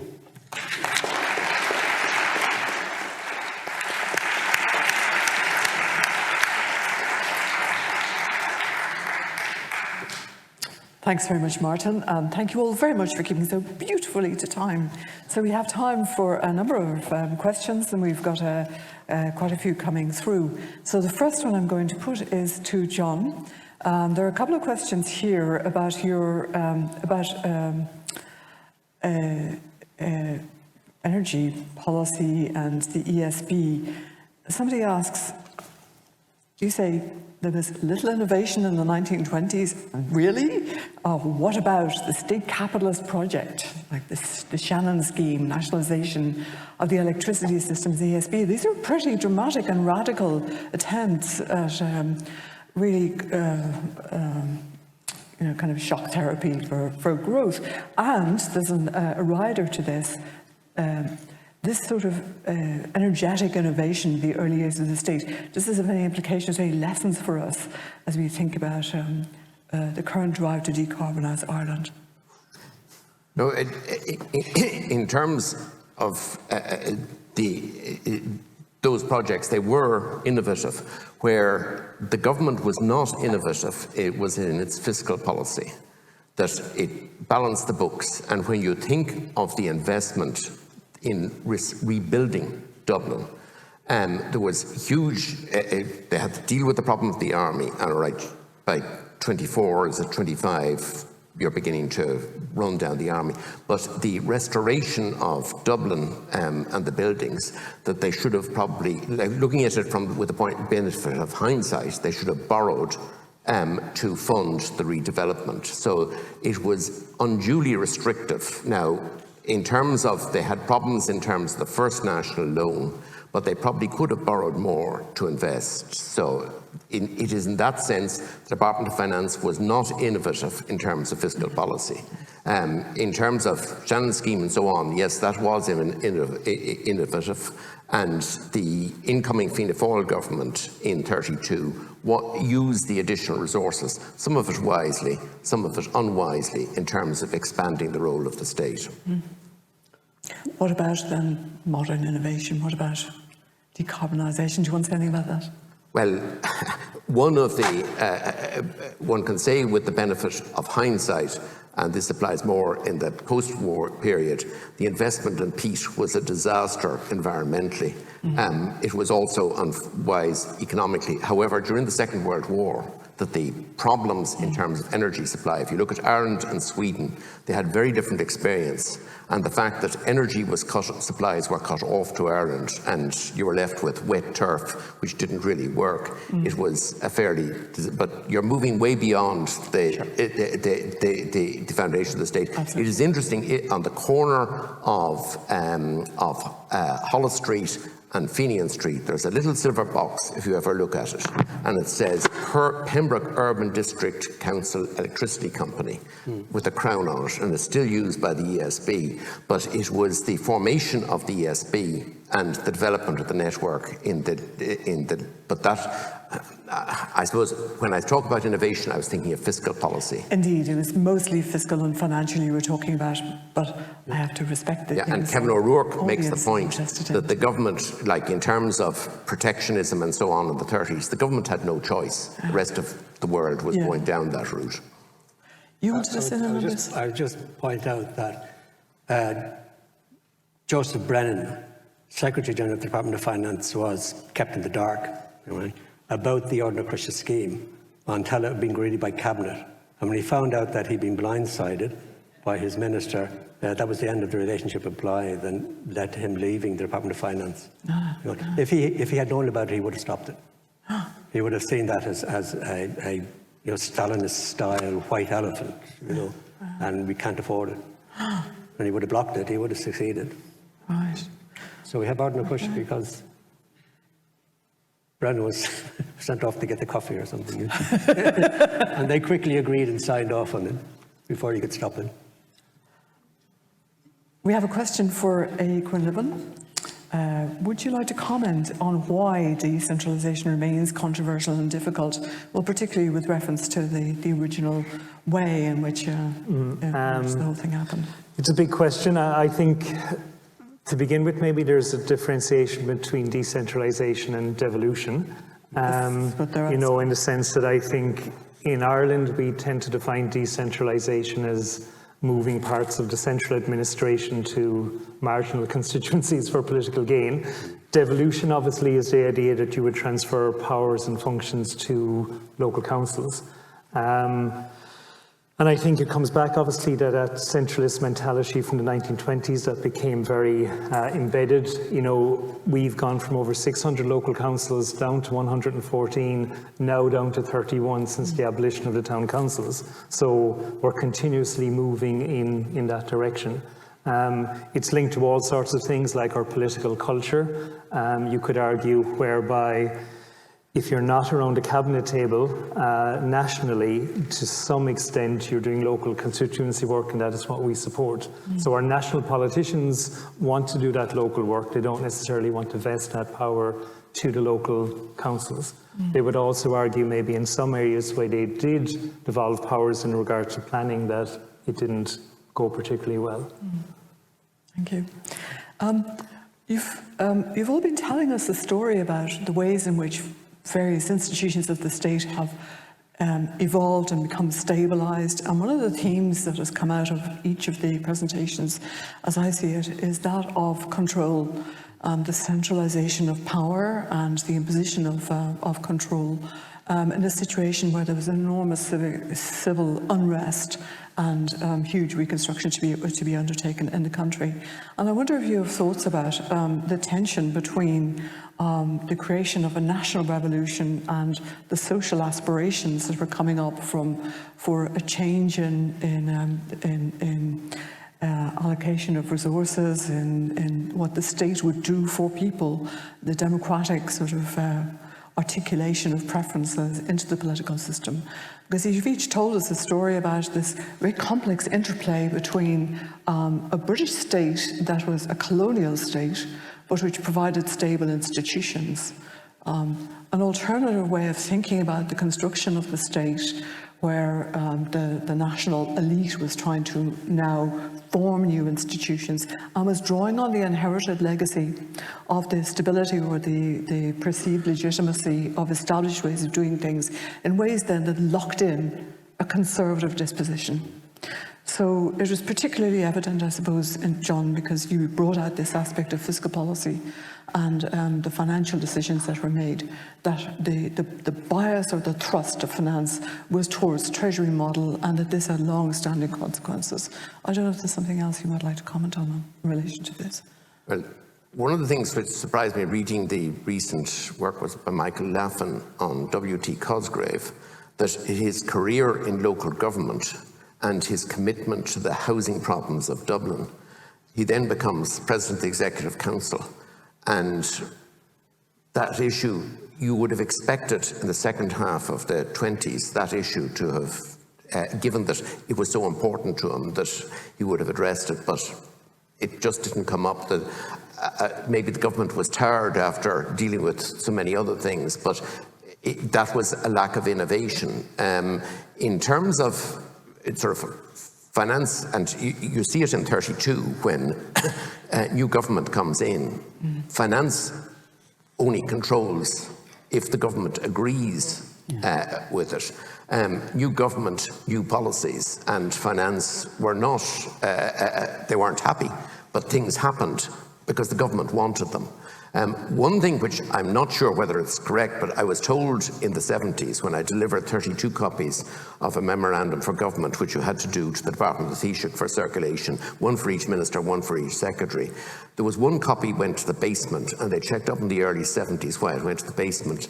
Until 1932, I was told that a copy on any bill involving finance went to the Treasury for their observations. Now, whether that's true or not, I like the idea that government changes, but that for 40 years afterwards, they're ready for a change in regime, which might want to go back to the Treasury. But it goes back to the early position of the Treasury in being very influential in terms of advice. Yes. Yeah, very interesting. There's a question here about local government and its relations with finance. How important was this to the aspirations of local authorities and their long-term development? Well, I think financial considerations are always at the heart of local government to this day. Obviously, what local authorities need is financial autonomy. Whereas, I suppose, going back to the foundation of the modern system, the tendency has been for a lot of income that goes to local authorities to come from the centre with strings attached. So rather than going in the form of a block grant to Dublin City Council to spend as you wish, it's more a case of, 5 million for this project, 10 million for this project, and we're dictating what you do with it. But clearly finance is a huge part of the story. If we wanted to reform local government, and we wanted to devolve powers and functions to a new system. For example, I've spent the last few months helping with the Dublin Citizens' Assembly. So if you had a directly elected mayor for Dublin, presumably that person has to have powers and influence, but there's little point in devolving powers to that person or the institution without financial autonomy. Which there's no sign of that. No, and that was greatly undermined in 1977. Exactly. Anyway, so domestic race. We won't go there. End of that. Yes, long after the time period that we're talking about. But just further on local governments, to a degree, was there any resentment, like real democratic resentment, of the prorogation of the local authorities in Dublin and Cork and the other arrogation of power back to the centre, evisceration of local government in the early years? There certainly was resentment, within the political system, and obviously the councillors who were kicked to touch for a period of time in Cork and Dublin were resentful. But as I was mentioning, the public didn't bat an eyelid, perhaps because obviously they'd been through a very turbulent period. But it is a question maybe to ask, for the current time, that if a local authority was dissolved overnight because it failed to agree a budget, would people be up in arms about it? Or are they thinking, we don't really care once our public services are provided, whether it's coming from a democratically elected council or from a commissioner or a senior civil servant? There's no great grow, I think, to this day for local government. But going back to the power of dissolution, that was a bit of a fraud to the extent that there was never a public inquiry called that did not lead to a dissolution. So everybody knew you were calling a public inquiry to dissolve a council, and it was mainly for political reasons because they were anti-treaty. So Cork and Dublin at least went through a bit of a process. Cork had a 9-day inquiry, Dublin had a 14-day inquiry. It lasted 20 minutes in Mayo. For example. It's a general principle. You never have an inquiry unless you know the outcome. Just time really for one more question. Martin, it's one for you. You're a fan of what was achieved with the civil service, with caveats, but you think on the whole something good was achieved in producing stability, on the whole pretty non-corrupt civil service. But you've told us a story as well about this sort of rocky start and the issues about legitimation, and again this tension between stability at the centre, which was somehow still a colonial stability, and the attempts to produce new kinds of structures and the problems of integrating them all. How do you account for the successful stabilisation, albeit with too much hierarchy and so on, of a non-corrupt and efficiency-oriented civil service? I think, first of all, they were very good. They were very good at doing what they were meant to do. There was a part of the rhetoric of Home Rule on both you might say, the pro-Home Rule Gladstonian wing and within Irish nationalism was how hopeless the Irish civil service was. This corrupt Dublin castle. But if you look at what they actually did, the Land Commission delivered a transfer of the land efficiently, legally, from the landlord class to the tenant class, and did it, with quite a small staff, remarkably efficiently. Given a particular task the civil service could deliver. What they could not do to get going. What a civil service could not do is make government popular. And what government wants them to do is make government popular. You know, that was the fundamental. That suspicion always lay in there. You know, somehow or other, if we're losing, it must be it must be their fault. Somehow or other. They're failing to make us popular. I think they were denigrated. But that simply became part of the rhetoric. It's still there, you know, the rhetoric of it's somehow or other, it's the system's fault, or it's the, you know, them. Yes, well, we won't go into stories of accountability with this panel. I think at this point we just draw to a close. Yeah. And thank you all very much indeed for very interesting, stimulating contributions. Thank you.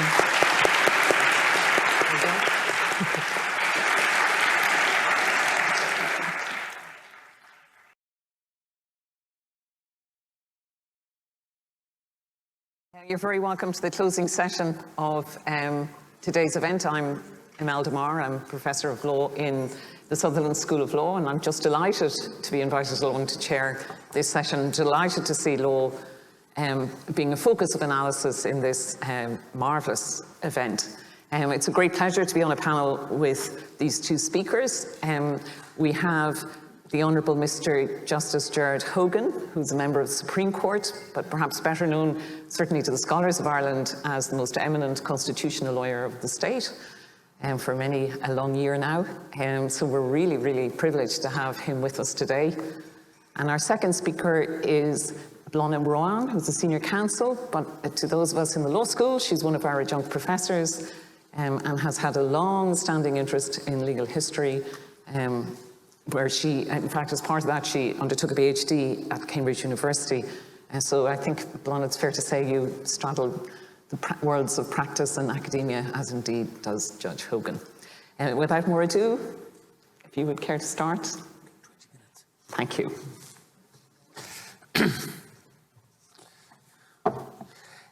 Ladies and gentlemen, I propose to speak for about 20 minutes. On the 17th of July every year, we're frequently reminded that it was on this day, or on that day, that the Spanish Civil War began after an army mutiny against the democratically elected Popular Front government. Of course, it's very important that these events are remembered in an appropriately somber fashion. I suppose the defense of the Spanish Republic has and always had a certain internationalist and even chic appeal, no pasaran and all that. Yet, at the same time, I couldn't help thinking that there was a strange silence on the 14th of April 2022 of this year, even though this was the 100th anniversary of what I contend was another army mutiny against a popularly elected government. And this occurred when elements of the IRA, led by Major General Rory O'Connor, revolted against the provisional government by taking over the forecourts and certain other public buildings. And by these actions, the anti-treaty side openly repudiated the authority of Dáil Éireann, a body to which each of them had previously sworn allegiance. And I cannot help thinking that the fundamentally anti-democratic character of the revolt by the anti-treaty side is insufficiently emphasised, even today, by those who comment on the Civil War. And in essence, it was an attempt at a form of army coup d'etat. And O'Connor took this step because, as another Major General would later do in July 1936, he fundamentally disagreed with the decisions taken by the executive and the legislative branches. In this instance, the signing and subsequent ratification of the treaty and the dismantling of the Irish Republic as it notionally existed, or at least notionally existed, between 1919 and 1922. And in the tradition of Major Generals, whether in Ireland or Spain, O'Connor made it plain that he did not really care what the ordinary Irish voters wanted. He was plainly indifferent to the results of the elections for the third Dáil held on the 16th of June 1922, even though they showed a clear pro-treaty majority. And indeed, based on comments contained in at least one newspaper interview at the time, it seems he wasn't averse to the idea of a military dictatorship. So, ladies and gentlemen, why is the Irish Civil War not seen in this way as an attempt by disaffected elements of an army to repudiate the civil authority, even though this is in truth essentially what happened? one may, I think, venture the following explanations. First, the bitterness of the conflict evoked a response from the nascent provisional government or Free State government, which at times seemed unyielding, brutal, and even cruel. Secondly, the staid, religiously conservative, and generally unexciting nature of the Common Gael government, which emerged victorious in the Civil War, rather lacked the glamour and appeal of the Spanish Popular Front. Third, the nature of the conflict between the majority in Dáil Éireann and elements of the army was obscured by virtue of the confused constitutional arrangements, specifically the absence of an effective judicial dispute mechanism and the lack of clarity as to what lawyers describe as the Grundnorm, or the most basic rule of all, which obtained in Ireland in 1922. The subsequent constitution of the Irish Free State in 1922 only partially addressed these concerns, and it would take another constitution in 1937 before these democratic Grundnormen were fully bedded down. While the Civil War cannot, of course, be explained in purely legal terms, I would nonetheless contend that a legal analysis may help to illustrate aspects of that conflict. So this afternoon, in the remaining 17 minutes or so, I want to explore, taking a little bit of liberty already, I want to explore how a legal analysis may help to illustrate aspects of the conflict. That is, first, how a confusion in the Republic's legal system and the constitutional arrangements in 1922 contributed to the outbreak of the Civil War, and secondly, how long-lasting lessons were learnt as a result, and how this influenced the drafting of the Constitution in 1937.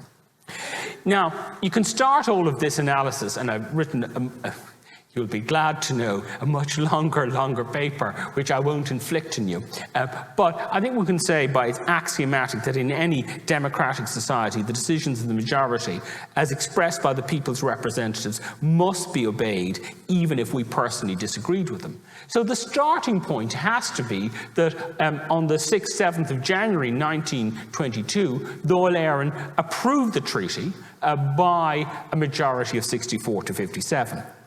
Now, in our constitutional system, there are two important qualifications to that principle of majority rule. The first is that the constitutionality of a law which violates our basic Grundnormen, or basic law expressed in the Constitution, can be determined by the courts. And here again, of course, you have to accept the outcome of the judicial decision, even if you think it's wrong. And the second, however, is even more fundamental than the first. It is that these set of basic rules contained in the Constitution, including judicial decisions, can be changed by the people in a referendum. It is they who, in the words of Article 6 of the Constitution, can, in final appeal, decide all questions of national policy. And the problem, or one of the problems, from a legal point of view, was that these two important checks and balances, judicial review and referendum, didn't exist in 1922.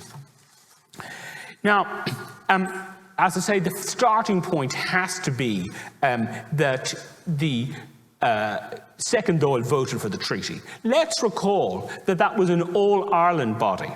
There was no oath of allegiance or anything of that kind. It voted, rightly or wrongly, to approve the treaty by 64 votes to 57. Now, you might say that this was ill-advised, or that the treaty negotiators could have done a better job, but that's really beside the point. Because the fundamental aspect of democracy is that the use of force is reserved to the state alone. One cannot vote for private armies, and they do not make themselves accountable to Dáil Éireann. And this wanton breach of this rule constituted a grave form of original sin on the part of the anti-treaty forces. This commitment to democratic rule and the subjugation of the army to the civil power was subsequently made crystal clear by both the Constitution of the Irish Free State in 22 and, even more emphatically, by the Constitution in 1937. So Article 15 of the Constitution reserves the raising of any military armed force to the Oireachtas if there is only one Óglaigh na hÉireann. And Article 28.3 reserves the right to declare war to the Dáil. So you might ask, what entitled O'Connor, Lynch, De Valera and others on the anti-treaty side to think that resort to arms against the vote of the Dáil was justified? Now, I think there's two possible answers, one of which I'll try and deal with both as quickly as I can. The first is an appeal to recent history. Had not the brave men and women of 1916 done the same? And the second was that the second Dáil had no power, or to use the legal term, vires, to take the step of ratifying the treaty. Now, so far as the 1916 argument is concerned, I think it's surely significant that there was no Irish Parliament in 1916. But perhaps even more so, because you could, I think, contend that the 1916 rebellion was not a perfectly democratic response at the time. But the first substantive action of the first Dáil on the 21st of January 1919 was retrospectively to endorse the Rising. This is made clear by the Declaration of Independence, which the Dáil ratified on its very first sitting. And I've quoted it in full in the paper, but among the things it says, and whereas the Irish Republic was proclaimed in Dublin on Easter Monday 1916 by the Irish Republican Army, acting on behalf of the Irish people, now we, the elected representatives of the ancient Irish people, ratify the establishment of the Irish Republic and pledge ourselves and our people to make this declaration effective by every means at our command. Now, also, if you look at the Dáil debates during the period from 1919 to 1921, it's perfectly plain that the Dáil fully endorsed the War of Independence. On the 20th of August 1919, the Dáil passed a motion requiring both the members of the Dáil and the IRA to take an oath of allegiance to that body, i.e. to Dáil Éireann. And I set out the terms of that oath in the paper.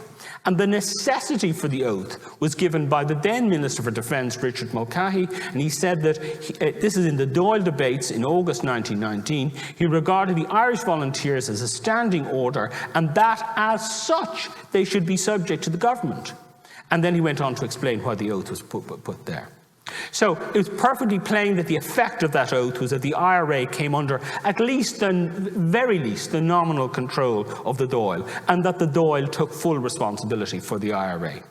And the second debate was held in March 1921, when the Dáil adopted, slightly belatedly you might think, but nonetheless it did adopt a formal declaration of war against England / the United Kingdom. And I set out the debate in some length in the paper, but for example, some quotes, and Mr. De Valera saying that in opening a discussion on the formal acceptance of a state of war with England, he said that since he came home from America, he felt that the Dáil was, quote, hardly acting fairly by the army in not publicly taking full responsibility for all its acts. And, there's similar comments by Griffith and others. And what is interesting about this debate is that it shows, as if formal proof was necessary, that the Dáil fully accepted the legitimacy of the actions of the IRA during the course of the War of Independence.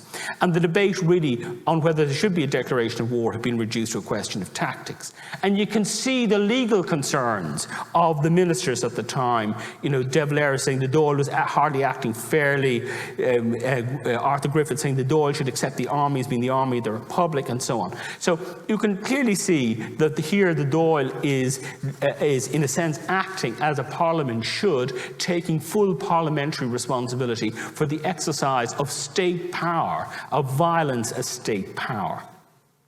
So I would contend that the whole reliance in 1922 and the 1916 is entirely flawed. There wasn't an Irish Parliament in existence in 1916, and in any event, as the proclamation makes plain, the leaders of the provisional government only claimed the right to act pending the establishment of such an institution.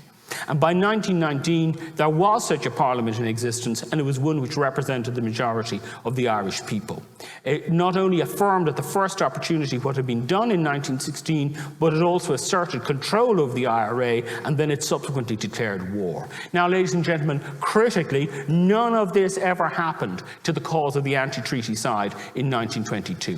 They forswore their allegiance to the Dáil. They asserted the primacy of the army over the Civil War, and ignore the results of the June 1922 elections. And in all of these respects, the anti-treaty side compounded their original sin. They not only tasted the apple, but then they proceeded to eat the entire orchard.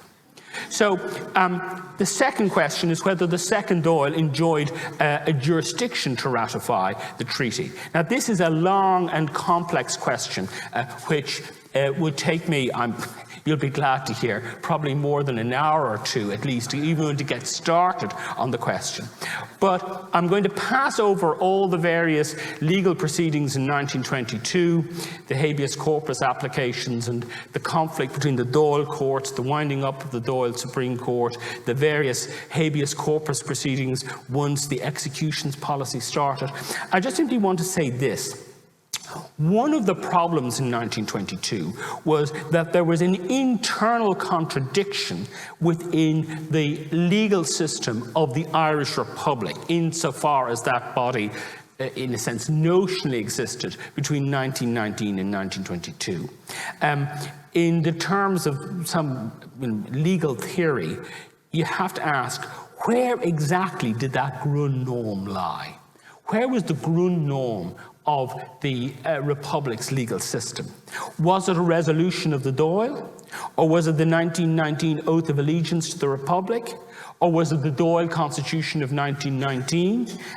In passing, I can say it certainly wasn't the Dáil Constitution of 1919, because that consisted of 5 articles. It was really a kind of standing orders for the Dáil, and it could be amended really almost at the drop of a hat. So it didn't have that inviolable higher status such as we have become accustomed to with our own constitution.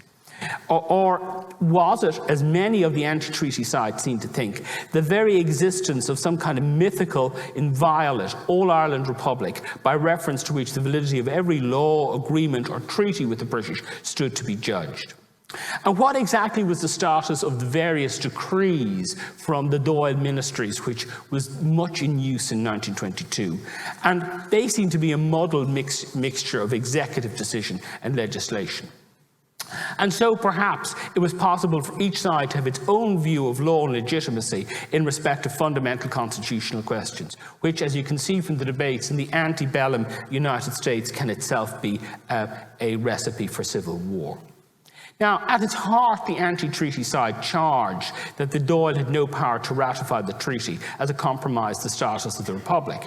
Yet, as the Supreme Court would observe in both 1927 and 1934, the second Dáil was an all-Ireland body, not subject to any oath of allegiance to the Crown. It voted by a majority for the treaty. Now, it is true that one judge of the Dáil Supreme Court, Mr. Justice Crowley, said in July 1922 in the habeas corpus application, at a time when the Dáil Supreme Court had apparently been wound up by the provisional government, but he ignored this, and he said that the Free State, the treaty, was essentially illegal because it overthrew the Republic and established a higher form of government in subjection to the British Crown. Now, look, in the end, that question is, I suppose there's an element of politics in it, but if I ask myself, how could this have been ruled on in 1922 had this matter been properly brought before a court?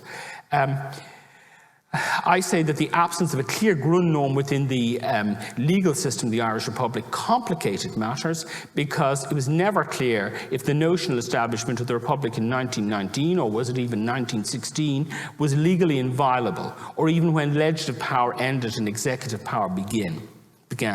To that extent, but perhaps to that extent only, the original sin of the anti-treaty side is somewhat mitigated by this legal confusion and uncertainty. And the question whether the Dáil could have ratified the treaty under the legal system of the Republic raises complex questions of sovereignty, constitutional law and international law, to which perhaps there's no clear or even widely accepted answer. but judged by contemporary decisions of the Permanent Court of International Justice, which is the kind of forerunner of what is now the International Court of Justice in The Hague, there could be no question at all but that the Irish Free State enjoyed the full status of an independent state. The essentially symbolic restrictions on its sovereignty imposed by the treaty notwithstanding.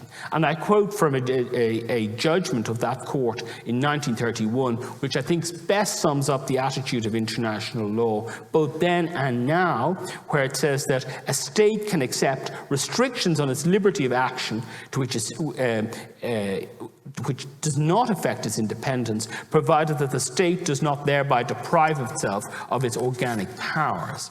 The Irish Free State enjoyed these organic powers of legislation, army, policing, postal services, at birth, or at least would shortly claim them thereafter, by, for example, joining the League of Nations in March 1923. You might say that this doesn't quite answer the essential objections of the anti-treaty side, namely that there was an implicit Grundnorm in the very inchoate legal system of the Irish Republic between 1919 and 1922, which precluded the Dáil from accepting restrictions on sovereignty of this kind. The argument here would have to have been that both the civil power, namely the Dáil, and the army, i.e. the IRA, had sworn an allegiance to the Irish Republic, such that this was the only form of government which the Dáil could properly accept. Now, just in the remaining 3 or 4 minutes,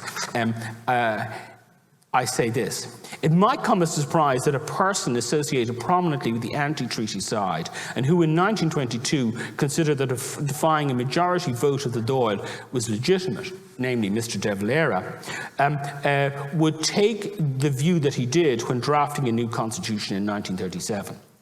But he and the majority of the anti-treaty side had by then tacitly recognised that the Grundnorm of legitimacy had in fact already changed in 1922. This admittedly belated recognition came first when Mr. De Valera left Sinn Féin in 1926 and then founded Fianna Fáil, and secondly when Fianna Fáil entered the Dáil in August 1927. It was in effect at once both a public and a private confession of original sin. But one way or another, the Constitution of Ireland in 1937 was designed to cut a further link between the actions of 1916 and the unilateral military action proposed by illegal organisations who claimed a line of apostolic succession directly from Tone, Emmet and Pearse. And I quote from Mr. De Valera in the Dáil on the Treason Bill in 1939, and a lot of other similar quotations from him, both in the drafting of the Constitution, the Treason Bill of 1939, and some of the heated debates during the 1940s. And on the Treason Bill, De Valera said, "We have here a democratic constitution and a democratic state, and democratic states need to watch with far more care how any body or group by violent means should seek to overthrow them. There can be no democracy and no liberty such as provided for in that constitution unless violent means by groups within the community are prevented." And then he goes on to say, the Constitution is a free constitution made by the Irish people, and every section in the country will have to obey the laws. It's our business to see that this is done, and if we don't do this, we will have chaos. And then having sort of a long discussion of the execution policy and so on, which I'm afraid I just don't have time for, and sketching out the influence of the Civil War on the drafting of the Constitution, which again I don't have time for. I'm going to, you'll be glad to hear, conclude now in 2 minutes. In September 1922, Mulcahy met De Valera for a secret but abortive attempt to end the fighting. According to the Mulcahy memoirs, he had been persuaded to meet De Valera, having been assured by a trusted clerical friend who knew them both that, quote, De Valera had changed. Mulcahy terminated the meeting abruptly because he saw no evidence of this. Yet Mulcahy was wrong. De Valera had indeed changed. He had come to realise that in the few short months since December 1921, he had played a hugely ignoble role in bringing about an unnecessary and destructive civil war. It was just that he could never admit this publicly. As late as November 1922, De Valera was maintaining that the constitutional questions, essentially the validity of the treaty agreement and the legitimacy of the third Dáil, and whether the second Dáil had the virate or power to ratify the treaty, were ones for what he described as the Supreme Court of the Republic. So that he was envisaging that there would in future be a judicial body with the powers to make binding rulings on constitutional issues touching on state sovereignty. It is perhaps therefore no surprise that this thinking formed a key part of the constitutional architecture in 1937. While one may doubt whether Mr. De Valera had ever even heard of the great Austrian legal theorist Hans Kelsen, the Constitution of 1937 clearly articulated a series of Grundnormen along with a system of judicial review in a way that the Irish Republic's legal system between 1919 and 1922 simply had not. Whatever about anyone else, the legal theorists of Vienna's Ringstrasse of the 1920s would surely have approved. In the closing lines of Gore Vidal's great historical novel, Lincoln, the author attributes to John Hay, Lincoln's loyal young secretary, the view that Lincoln, quote, in some mysterious fashion, had willed his own murder as a form of atonement for the great and terrible thing he had done by giving so bloody and absolute a rebirth to his nation via the Civil War. In much the same vein, ladies and gentlemen, I have come to the conclusion that by giving us an elegantly drafted constitution, which above else reinforced democracy and the rule of law at every level in our political system, and which provided for the will of the people as its ultimate grundnorm, in a way that we as a society still perhaps do not fully value or appreciate, De Valera sought thereby to atone for his mendacity, narcissism and petulance by defying the will of the Dáil in the course of 1922. It was these failings which fanned the flames of an unnecessary and destructive civil war, and which not only led to deaths and executions, but it threatened the very sinews of democracy. Ladies and gentlemen, thank you very much.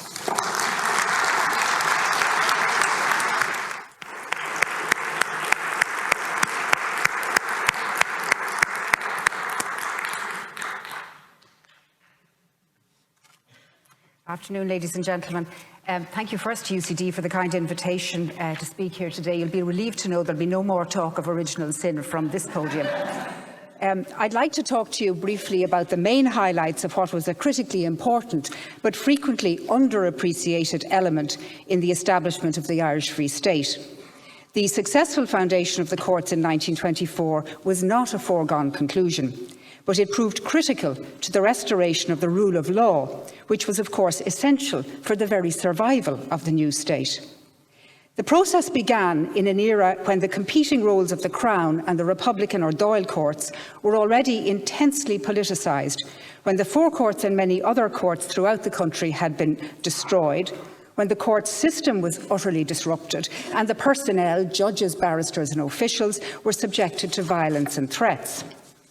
The process took 2 years. It involved, first of all, the provisions of a constitution. It then required the advice of a judiciary committee, and then it required a Courts Act. From the very outset, Hugh Kennedy was the major influence, first as the law advisor and later Attorney General. He was centrally involved at every stage. He shared with W.T. Cosgrave a strong view of the importance of judicial independence, and he wanted a nationalist approach to be taken to shaping the new structures. By 1922, judicial independence already had a special resonance for the Treatyite leaders, many of whom themselves had been imprisoned. They had strong animosity towards the Crown judges. Many of those judges were perceived as being pro-British and hostile to the radical nationalists. Under the British system, senior judges could be politically involved in the British administration in Dublin. There had been the hybrid political legal role of the Irish Lord Chancellor, but other senior judges could be given temporary authority to stand in the place of the Viceroy when he was away. They might also sign orders in council or issue proclamations. They were appointed by the British government on political and/or religious grounds, and certainly did not reflect the Irish population as a whole. Under the British system, political considerations affected not only appointment, but could also affect judicial retirement. The judges, other than the Lord Chancellor, held their offices for life, unless removed in accordance with the established procedures. There was no statutory age limit for retirement, which meant that some judges were very old. Political pressure could be brought to bear on a judge to retire, which could facilitate other appointments for political purposes. In 1915, Richard Cherry, then the Irish Lord Chief Justice, who was in poor health, was put under immense pressure, including the offer of a title, by Asquith to resign so as to allow James Campbell, later Lord Glenavy, to fill his position.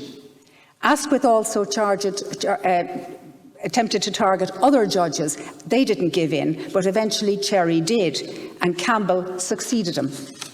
Judges also sometimes engaged in unofficial political activities. Most notably, James O'Connor, while a senior judge, was deeply involved in peace talks with Lloyd George in Downing Street and discussions with Craig, Carson and De Valera.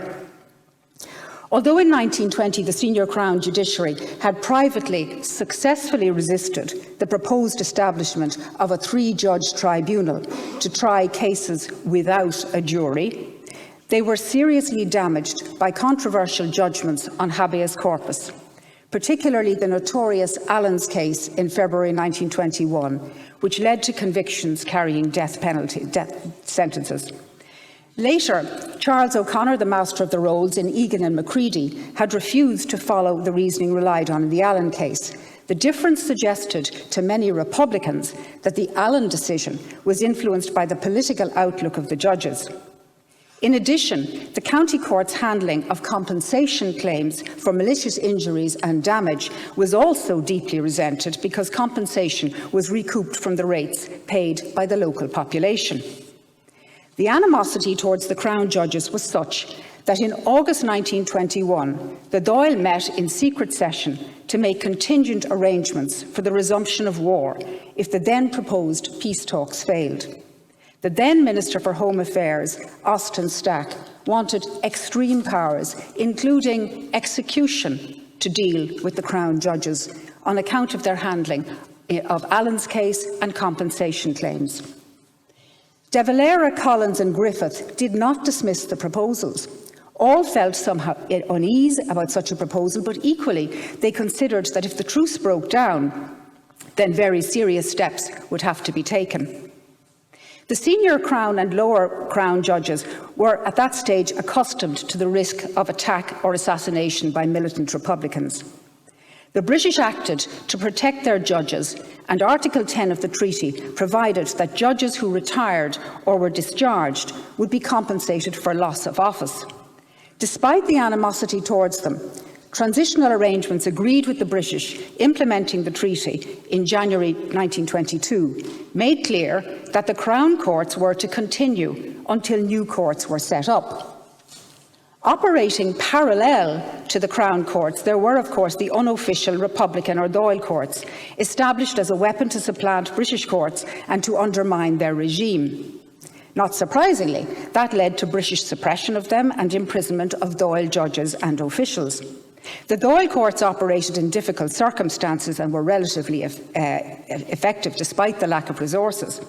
But the long-term effect was of the Sinn Féin tactic of using Dáil courts to supplant the Crown courts led to increased political and military significance for both the courts and the judges.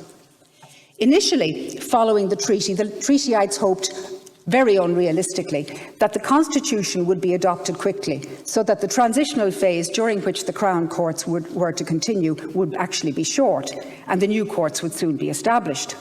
The Republicans had expected that the Dáil courts would become the established courts. However, the transitional process was badly delayed by the Constitution and the Civil War. The initial draft by the Constitution Committee established in January 22 by the Provisional Government, under that draft, that required British approval. That was part of the treaty agreement, and that was only given in June 1922. It was eventually adopted by the Third Dáil in October. The Constitution made provision for slimmed down superior and lower courts.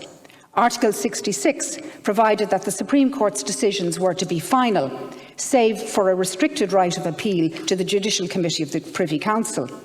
This appeal was insisted upon by the British as being required by Dominion status. It symbolised that the new judiciary would not be fully independent. Whilst relatively little usage was to be made of it, nonetheless it proved politically controversial. It also created anxiety for the provisional government in early 1922 because of the risk that the Privy Council judges would be biased and could include hostile unionists such as Lord Carson. They were very aware of the British model that allowed the most senior judges to participate in public political debates. They knew that the senior British judges in December 1921 and in the spring of 22 had made speeches in the House of Lords during the debates on the treaty, questioning its fundamental validity. The treatyites procured assurances from the British that those judges would not sit in controversial Irish cases. A major innovation was that the High Court was given the power of constitutional review. The Constitution Committee were not unanimous about giving the judges that power because it was feared that they might be too conservative as they had been perceived in the United States. However, they were given that power on the basis that they could be remedied through amendment of the Constitution. But ironically, it was the very power and ease with which you could amend the Constitution that set that power almost at naught and certainly stymied it substantially. Appointment of judges under the draft was to be made by the Crown's representatives in Ireland on the advice of the Executive Council. That effectively meant the Executive Council on its own. There had been a suggestion at the committee stage that the selection of judges for the Supreme Court by the Executive should be approved by the proposed Senate, but that was rejected. The requirement of judicial independence was explicitly articulated. Judges were to be independent in the exercise of their functions, subject only to the Constitution and the law. Judges could not sit in the Oireachtas or hold any other paid position. Gone, therefore, was the possibility that an Irish judge could sit in the Oireachtas pronouncing on legal issues such as Lord Carson had done in the House of Lords. The tenure of the High and Supreme Court judges was protected by prohibiting their removal from office except for stated misbehaviour or incapacity, and then only by resolutions passed by the Dáil and Senate. So incapacitated judges like the unfortunate Cherry could now be removed. The important questions of retirement, remuneration, pensions, declarations on appointment were to be dealt with later by law, but reduction of the judges' remuneration during their continuance in office was explicitly prohibited. These were ancillary items which were actually crucial to cementing the principle of judicial independence. Consideration was given by the Provisional Government in May 22 as to whether a specific provision should be inserted preventing judges becoming involved in politics. The suggestion was then sent to the committee for its consideration, and the committee decided that the matter could be addressed within the context of removal for stated misbehaviour. So nothing to that effect went into the Constitution. That must have been in Griffiths and Collins' minds soon afterwards when, during negotiations with the British on the draft constitution, Kennedy would find himself negotiating with Lord Hewitt, who was by then the Lord Chief Justice. As Attorney General, he had earlier been part of the British negotiations on the treaty. Hewitt was quietly brought back by Lloyd George to help them again to negotiate over the constitution. Under the draft constitution they were looking at, Hewitt's activity would have been a ground for removal. There were two limited exceptions under the Constitution whereby judges could act in a very limited way in a judicial sphere. One concerned the determination of a money bill and the other was to act in place of the Governor-General. In fact, both of those seemed relatively innocuous at the time, but they ended up in themselves creating some controversy later.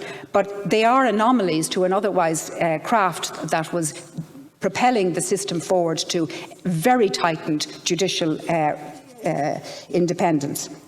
By October 22, the constitutional picture of the judiciary was going to bear very little resemblance to the model, the British model that they were now replacing.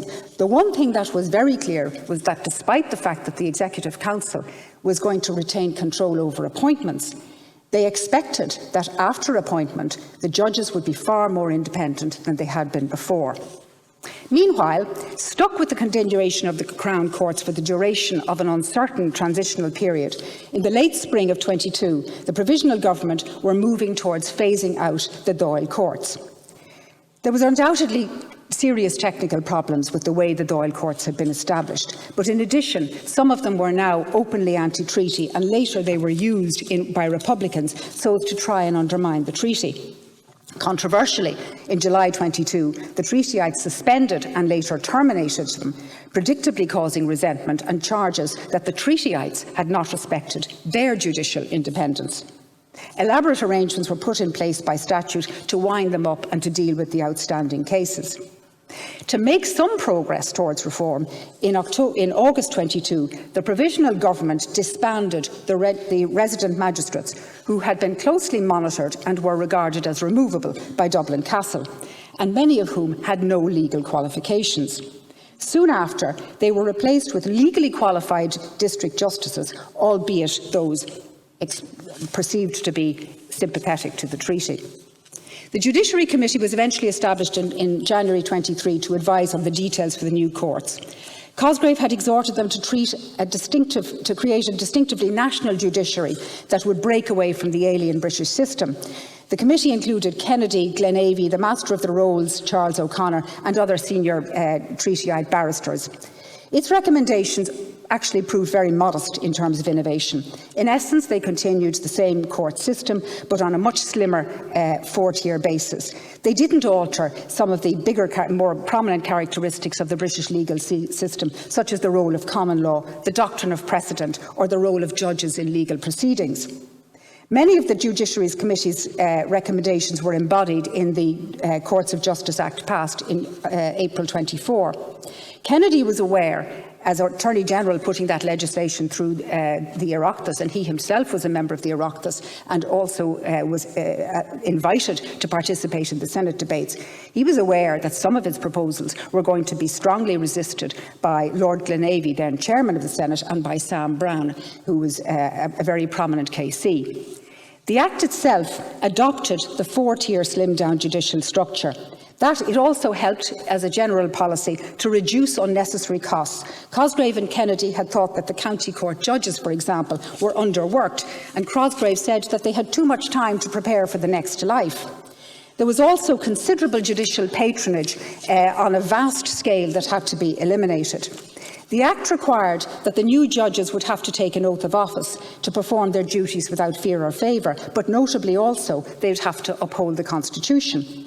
Such a requirement was by no means remarkable, but it did commit the judge to uphold Dominion status, which could constitute a barrier for Republicans. For the first time, all the judges had to be legally well qualified for their respective positions, which emphasised that cases from now on were expected to be determined on the law. Salaries were significantly reduced and pitched at a level designed to attract good candidates, but enough to remove any financial insecurity as a threat to their independence. There was now a specified retirement age of 72. Several other requirements, such as payment of salaries, qualifications, tenure, elimination of judicial patronage, were also addressed, and they were frequently finessed with details which enhanced judicial independence. Ironically, some improvements were the result of prodding from Lord Glenavy and from Brown. The role of the Lord Chancellor was not adopted, and court staff appointments were even to be made on non-political grounds. The district justices were initially less protected than the other courts, but this appears to have been the reason was basically they thought there'd be teething problems for that new court, and it was really a quality control issue rather than an attempt for political interference. There was one area where Kennedy and Cosgrave deliberately sought to keep control of policy through the arrangements for the adoption of the Rules of Court by the Rules Committee. They wanted to get rid of the crown robes and the wigs worn in court by the judiciary and the bar, and to change them to the more Gaelicised style and to replace my lord with a Vreheve judge or sir. They knew that the conservative unionist elements of the bar and the bench wanted no change. While ostensibly that was a superficial issue, it actually raised important questions of the power of the courts to make their own rules of procedure, independently of the executive, and it was also an important testing ground for the establishment of a symbolic nationalist tone for the new legal order. By giving the minister substantial control over the operation of the Superior Court's rules, Kennedy had hoped that they would retain control over that. He succeeded in part, but ultimately, when the rules were actually formulated, his stratagem broke down, largely because Cosgrave by then was not prepared to go against the views of the then established Rules Committee, whom the minister had to consult. Apart from the Act, the selection of the senior judges to lead the new system was inevitably going to be crucial. The Crown Courts were still in operation, and senior Crown judges got very little notice of when their courts were going to be replaced. Many of them were unacceptable to the Executive Council for reappointment, and in any event, they felt alienated by then from the new regime. They made sure that the British compensation system did not compel them to take up new positions in the Free State if they were offered. Their prestigious careers had collapsed. One judge described them as having been driven from the bench. By then, some had died, some were going to England. They pursued compensation claims in a difficult process that was somewhat humiliating for persons used to determining themselves major claims. They were now individually to be applicants in a Treasury assessment process they could never have imagined. On the approach to judicial selection, Cosgrave and Kennedy each had strong views against appointment for political reasons. Cosgrave believed judges should be appointed on merit and precedence and should be independent. In the event, a relatively mixed group of appointees was chosen for the most important positions. Kennedy became Chief Justice. Now, that was well expected by that time and certainly reflected Cosgrave's complete confidence in him to lead the new courts on the basis that Cosgrave was happy with. The former Master of the Rolls, Charles O'Connor, was appointed to the Supreme Court. William Wylie, a senior Crown Judge, and two more junior Crown Judges were appointed to the High Court. O'Connor and Wylie had, over their careers, had aspects to them that rendered them much less odious to the treatyites than their colleagues, and I think that must have been a large influence as to why they were selected. Gerald FitzGerald, a leading Southern Unionist and former Trinity member of the Third Dáil, was the third and last judge appointed to the Supreme Court. FitzGerald had shown himself very willing to work within the new system while he was a part of the Third Dáil. The remainder of the High Court contained experienced treatyites, King's Counsel and ex-Dáil Court judges. There was a very strong and notable mix of religions. The appointment of the senior and other Crown judges sent a strong message of inclusiveness towards the Southern Unionists. Unlike in the case of the composition of the Senate, the Executive Council were under no obligation to the British to do so. No anti-treatyites were appointed, and even if personally accepted, the oath of judicial office would likely have caused a difficulty at that stage. One reputedly anti-treatyite King's Counsel, Patrick Lynch, later a Fianna Fáil Attorney General, was offered the High Court but declined it. To conclude, the foundation of the courts has been a much overlooked element in establishing the Free State. Aspirations for radical change were not realised, but their legitimacy and the continuity that was achieved prevented serious disarray. That enabled the shattered system to stabilise very quickly and freed up the judges to face the many challenges that were going to face the new state itself. The conscious tightening up of judicial independence enabled the courts to achieve an early legitimacy, which was a crucial characteristic and which gave them the essential credibility to exercise all the powers that they have done over the last century. Thank you very much.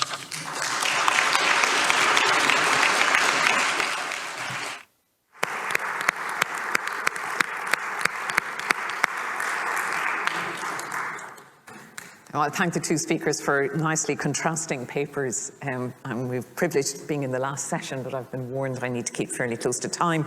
So I'll pick out one or two questions to pass on to you both. I was going to say, Judge Hogan, just to ask someone, the priest Donald Rolchan asks, to what extent, if any, did the 1920 Government of Ireland Act provide a grundnorm for the Dáil's power to agree the treaty?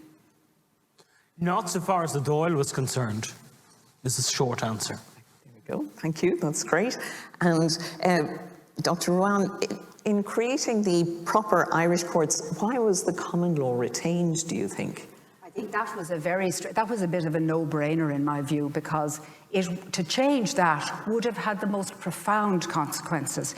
You had a legal profession that had gone through a period of enormous difficulty. You didn't have great facilities for re-educating your professionals and your judges rapidly and reinventing an entire legal system. Had they done that, in my view, it would have snarled up the whole process. I know optically it was fine. It would have ticked all the boxes in terms of a new national sentiment, but I think it was recognised at the time as being absolutely impracticable, and their efforts were directed really towards getting the courts up and running. The other thing is that it has to be recognised, although leave aside the national optics of it, the common law was a very sophisticated system of law. It had huge spread internationally, establishing the state, allowing it to trade internationally, allowing people to know what their business obligations were. It makes Brexit look like a cakewalk. So that's my view as to why the common law, eradicating that, was really just not considered seriously. Thank you. I'm going to alternate the question between you, if that's all right. I also feel, just to respond to that, if I may abuse my position, is that if you go for the actors involved, in this case the judges, you can leave the system, the common law, underneath. So they change one aspect of the regime, but you don't then have to tackle the substantive. So they made some compromises and some changes to mark. Yeah, they did. I think what they basically, the basic view was, if we change the personnel, if we get it right, we're going to remove the real problems. Yeah. The law, whether it's civil law or any other type of law, will look after itself. Optically, its origins were unpalatable, but it did have a lot of merit. Get the people right, and the system will survive very well. And Judge Hogan, then, was the third Dáil technically the Parliament of Southern Ireland? It was the Parliament mentioned, the Parliament of Southern Ireland was the one that was mentioned in the treaty, which was formally required. It had been established under the Government of Ireland Act 1920, and it was the one whose approval was formally required. But in fact, the truth was, as everybody knew, that the real parliamentary approval, the one that counted so far as the Irish people was concerned, was Dáil Éireann. Now, it voted, rightly or wrongly, you can take a different view on that, but it did vote by majority for the treaty. Now, it is true that the Parliament of Southern Ireland had one desultory meeting to comply with the requirements of the treaty, and it was really a pure formality, and only the treatyites attended that. But the Parliament the third Dáil was the Parliament which was indirectly provided for under the treaty, because it operated under the Irish Free State Agreement Act of 1922, envisaged by the treaty, and that was passed by Westminster in March 1922, envisaging that a Parliament unnamed would be called for the purposes of establishing a constitution for the Irish Free State. That, in fact, was what we now know as and describe as the third Dáil, and the election for that was held on the 16th of June 1922. The results came through, and about a week later it showed, I think, unarguably, an overwhelming pro-treaty sentiment, about 78-22, and then it was originally supposed to meet in July. It couldn't or didn't because of the Civil War, and ultimately met for the first time on the 9th of September 1922. So it took several months to get together. That's interesting. Dr. Ruane, did the courts remain conservative even with these new personnel coming in? They did in some respects, but Kennedy, I think, was already moving towards a much stronger view of basically using constitutional provisions as best he could. You can see that in some of the judgments. They in many ways, they were stymied because the whole concept of the constitutional review was predicated on the basis that the judges could meaningfully make a decision and that would be carried into effect and you'd have to have a referendum. But there was a provision in the Constitution that allowed legislation to effectively amend the Constitution along the way, and the legislation itself didn't even have to say it was going to do that. So I think the court's hands were quite stymied in that. You did have abroad within the profession as a whole, they hadn't been educated in constitutional review. They had operated under the British system. It took time for that. But there had been some decisions along the way. And in the 30s, there was a particularly important decision, Ryan and Lennon, which really brought forward what the issues would be of whether you could have a dynamic interpretation or not. Effectively, the Conservative approach won on that day, but it illustrated to everybody what the issues were. And that, in turn, then opened the door for De Valera to change the rules in the 1937 Constitution to give it more vim. But even then, it wasn't really until the 60s. But the powers were there. They just began to be utilised far more. It takes a long time to change a legal system and the way people think about legal problems. You certainly can't do it quickly if you want stability.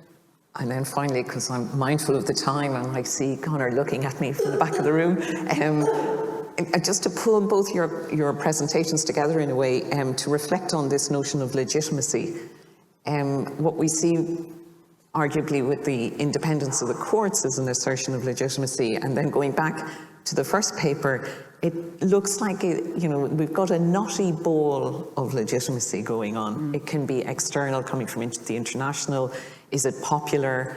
Is it does it come through the exercise of elections, or is this something where you have the rupture of the state, that there is no single source of legitimacy, and that to some extent we have to construct a narrative that allows us to retrospectively, dare I say it, authenticate what has happened, especially in the context of civil war that followed after that and some of the activities that occurred at that time. I don't know if you would care to react to that. Well, in a sentence, I think probably the ultimate grundnorm for the legal system of the Irish Republic between 1919 and 22 was a vote of Dáil Éireann. And if that's correct, then in a sense it shows really how, with great respect, misguided the anti-treaty side were, even if you disagree with the treaty. I mean, the idea that you can then defy a will of the majority in that way. The only mitigating thing against this original sin, to turn it, if you like, from a mortal into a venial sin, if I can use that term, is the confusion as to what the grundnorm or the grundnormen of the legal system of the Irish Republic actually was at that period, and the absence of a really independent and effective and credible judicial body within that system which would have the authority to rule on whether in fact it was within the powers of the second Dáil to ratify the treaty. I think on that note, we will pause our proceedings for today. Conor wishes to say some more, but if we can show our thanks.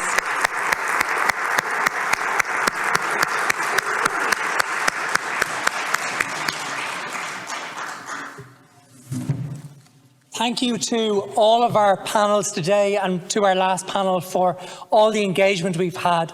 I want to thank in particular our audience here today in person and also online who've made this conference the wonderful event it has been so far. And remember, we're only on day 1 of 2.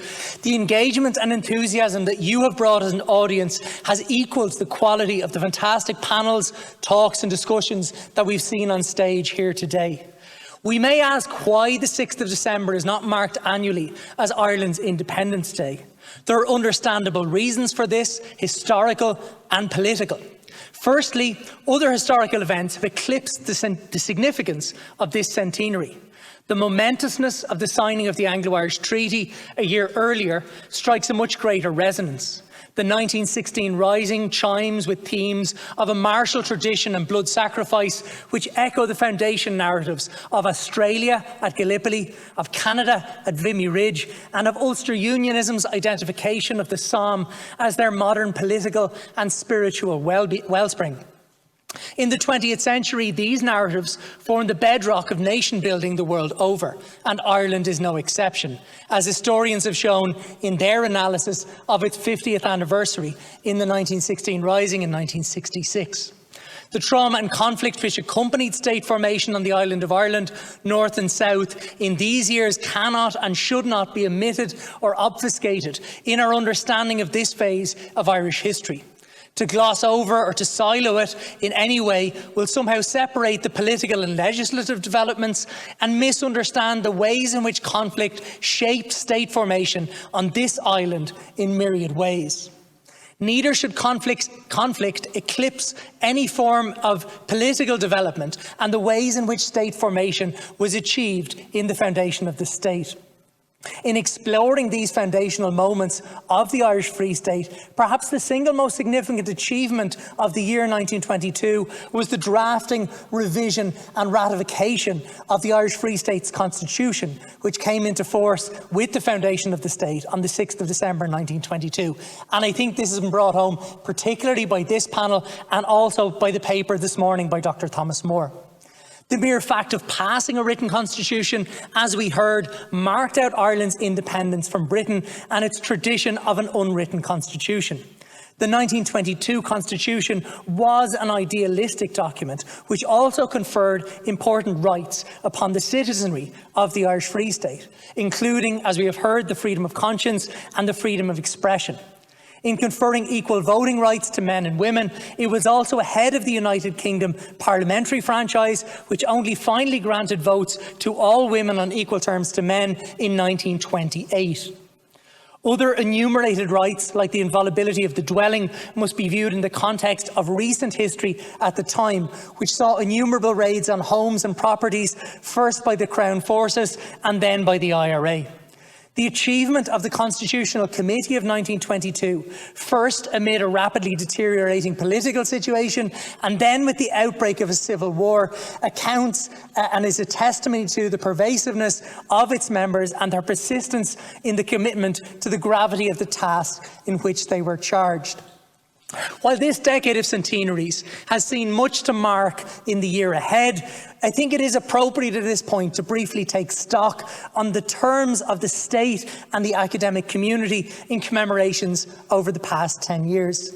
Ireland's decade of centenaries has seen a flourishing of scholarship, the digitisation of archives and a consideration of diverse communities across the island of their heritage, place and memory in contemporary and historical frameworks.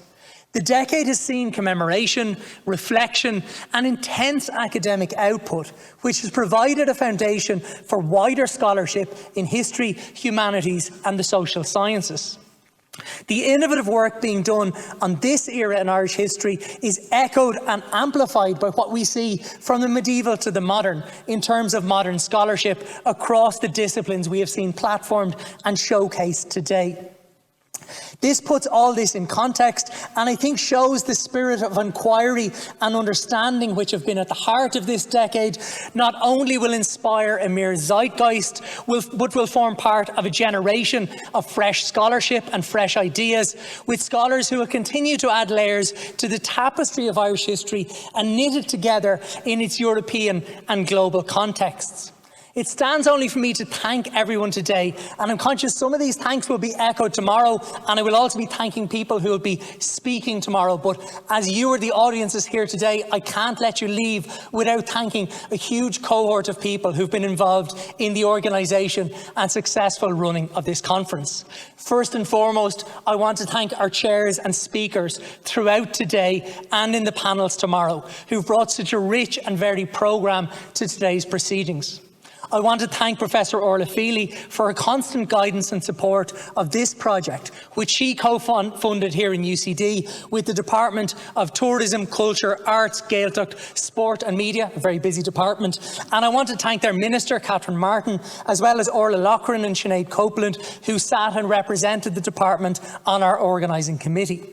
I want to pay special thanks to Dr. Maurice Manning, who is the chair of the Expert Advisory Group and played a central role in getting this project started as early as a Christmas dinner last year, which echoed the Christmas lights and festivities and decorations we see today. So really a coming full circle from those early conversations and what we see now being realised in reality, both here in the hall and online.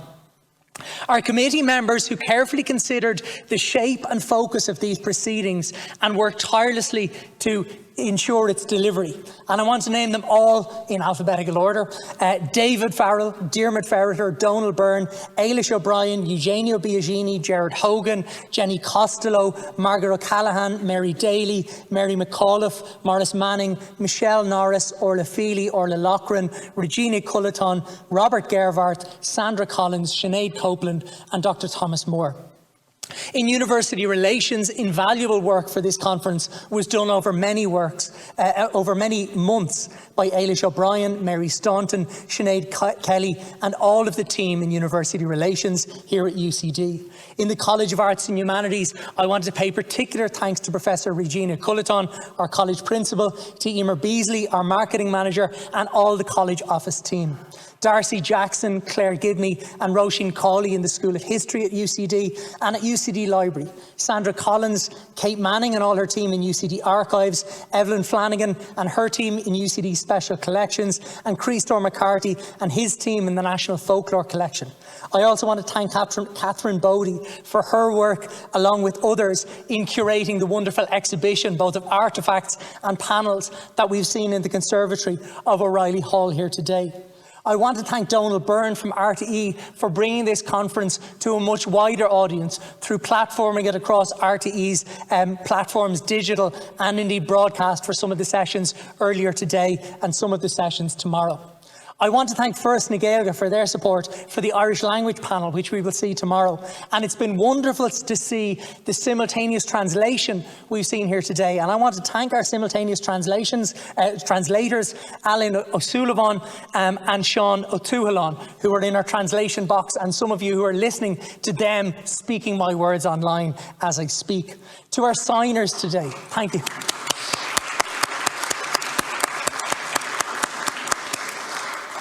To our signers who have done valiant work here today, Margaret Wolfe and Orla McCabe. And I do also want to pay tribute to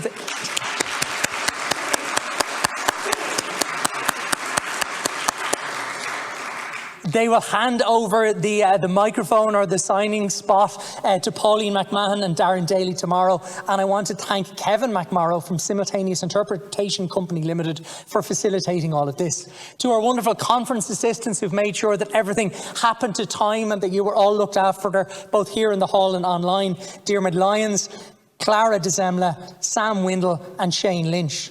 The O'Reilly Hall team, Mary Beth Jennings, Fiona Rogers, Emily Flanagan and all who worked behind the scenes. I want to thank Alan Finn and all his team at AV Partners who have made sure that a seamless both in-person and online experience has been achieved today, including signing, including simultaneous translation.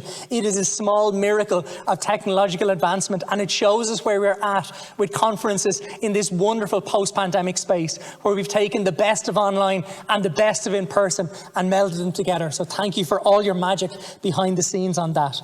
Finally, I want to thank the person who has made all of this happen today, Jenny Costello, the project manager and my collaborator on all of this. Over many months, Jenny has worked early mornings and late nights, and again has actually worked genuine miracles in making this conference happen. There has never been a moment when Jenny hasn't been on an email, on the phone, contacting our speakers, our chairs, translators, interpreters, everyone that's been involved. So this feat of coordination has been simply second to none. So Jenny, thank you for all your tireless work.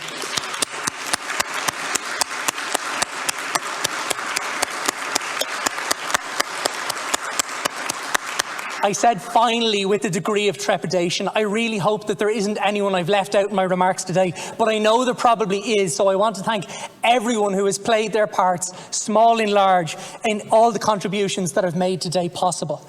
Just on a note of housekeeping, this will finish today's session.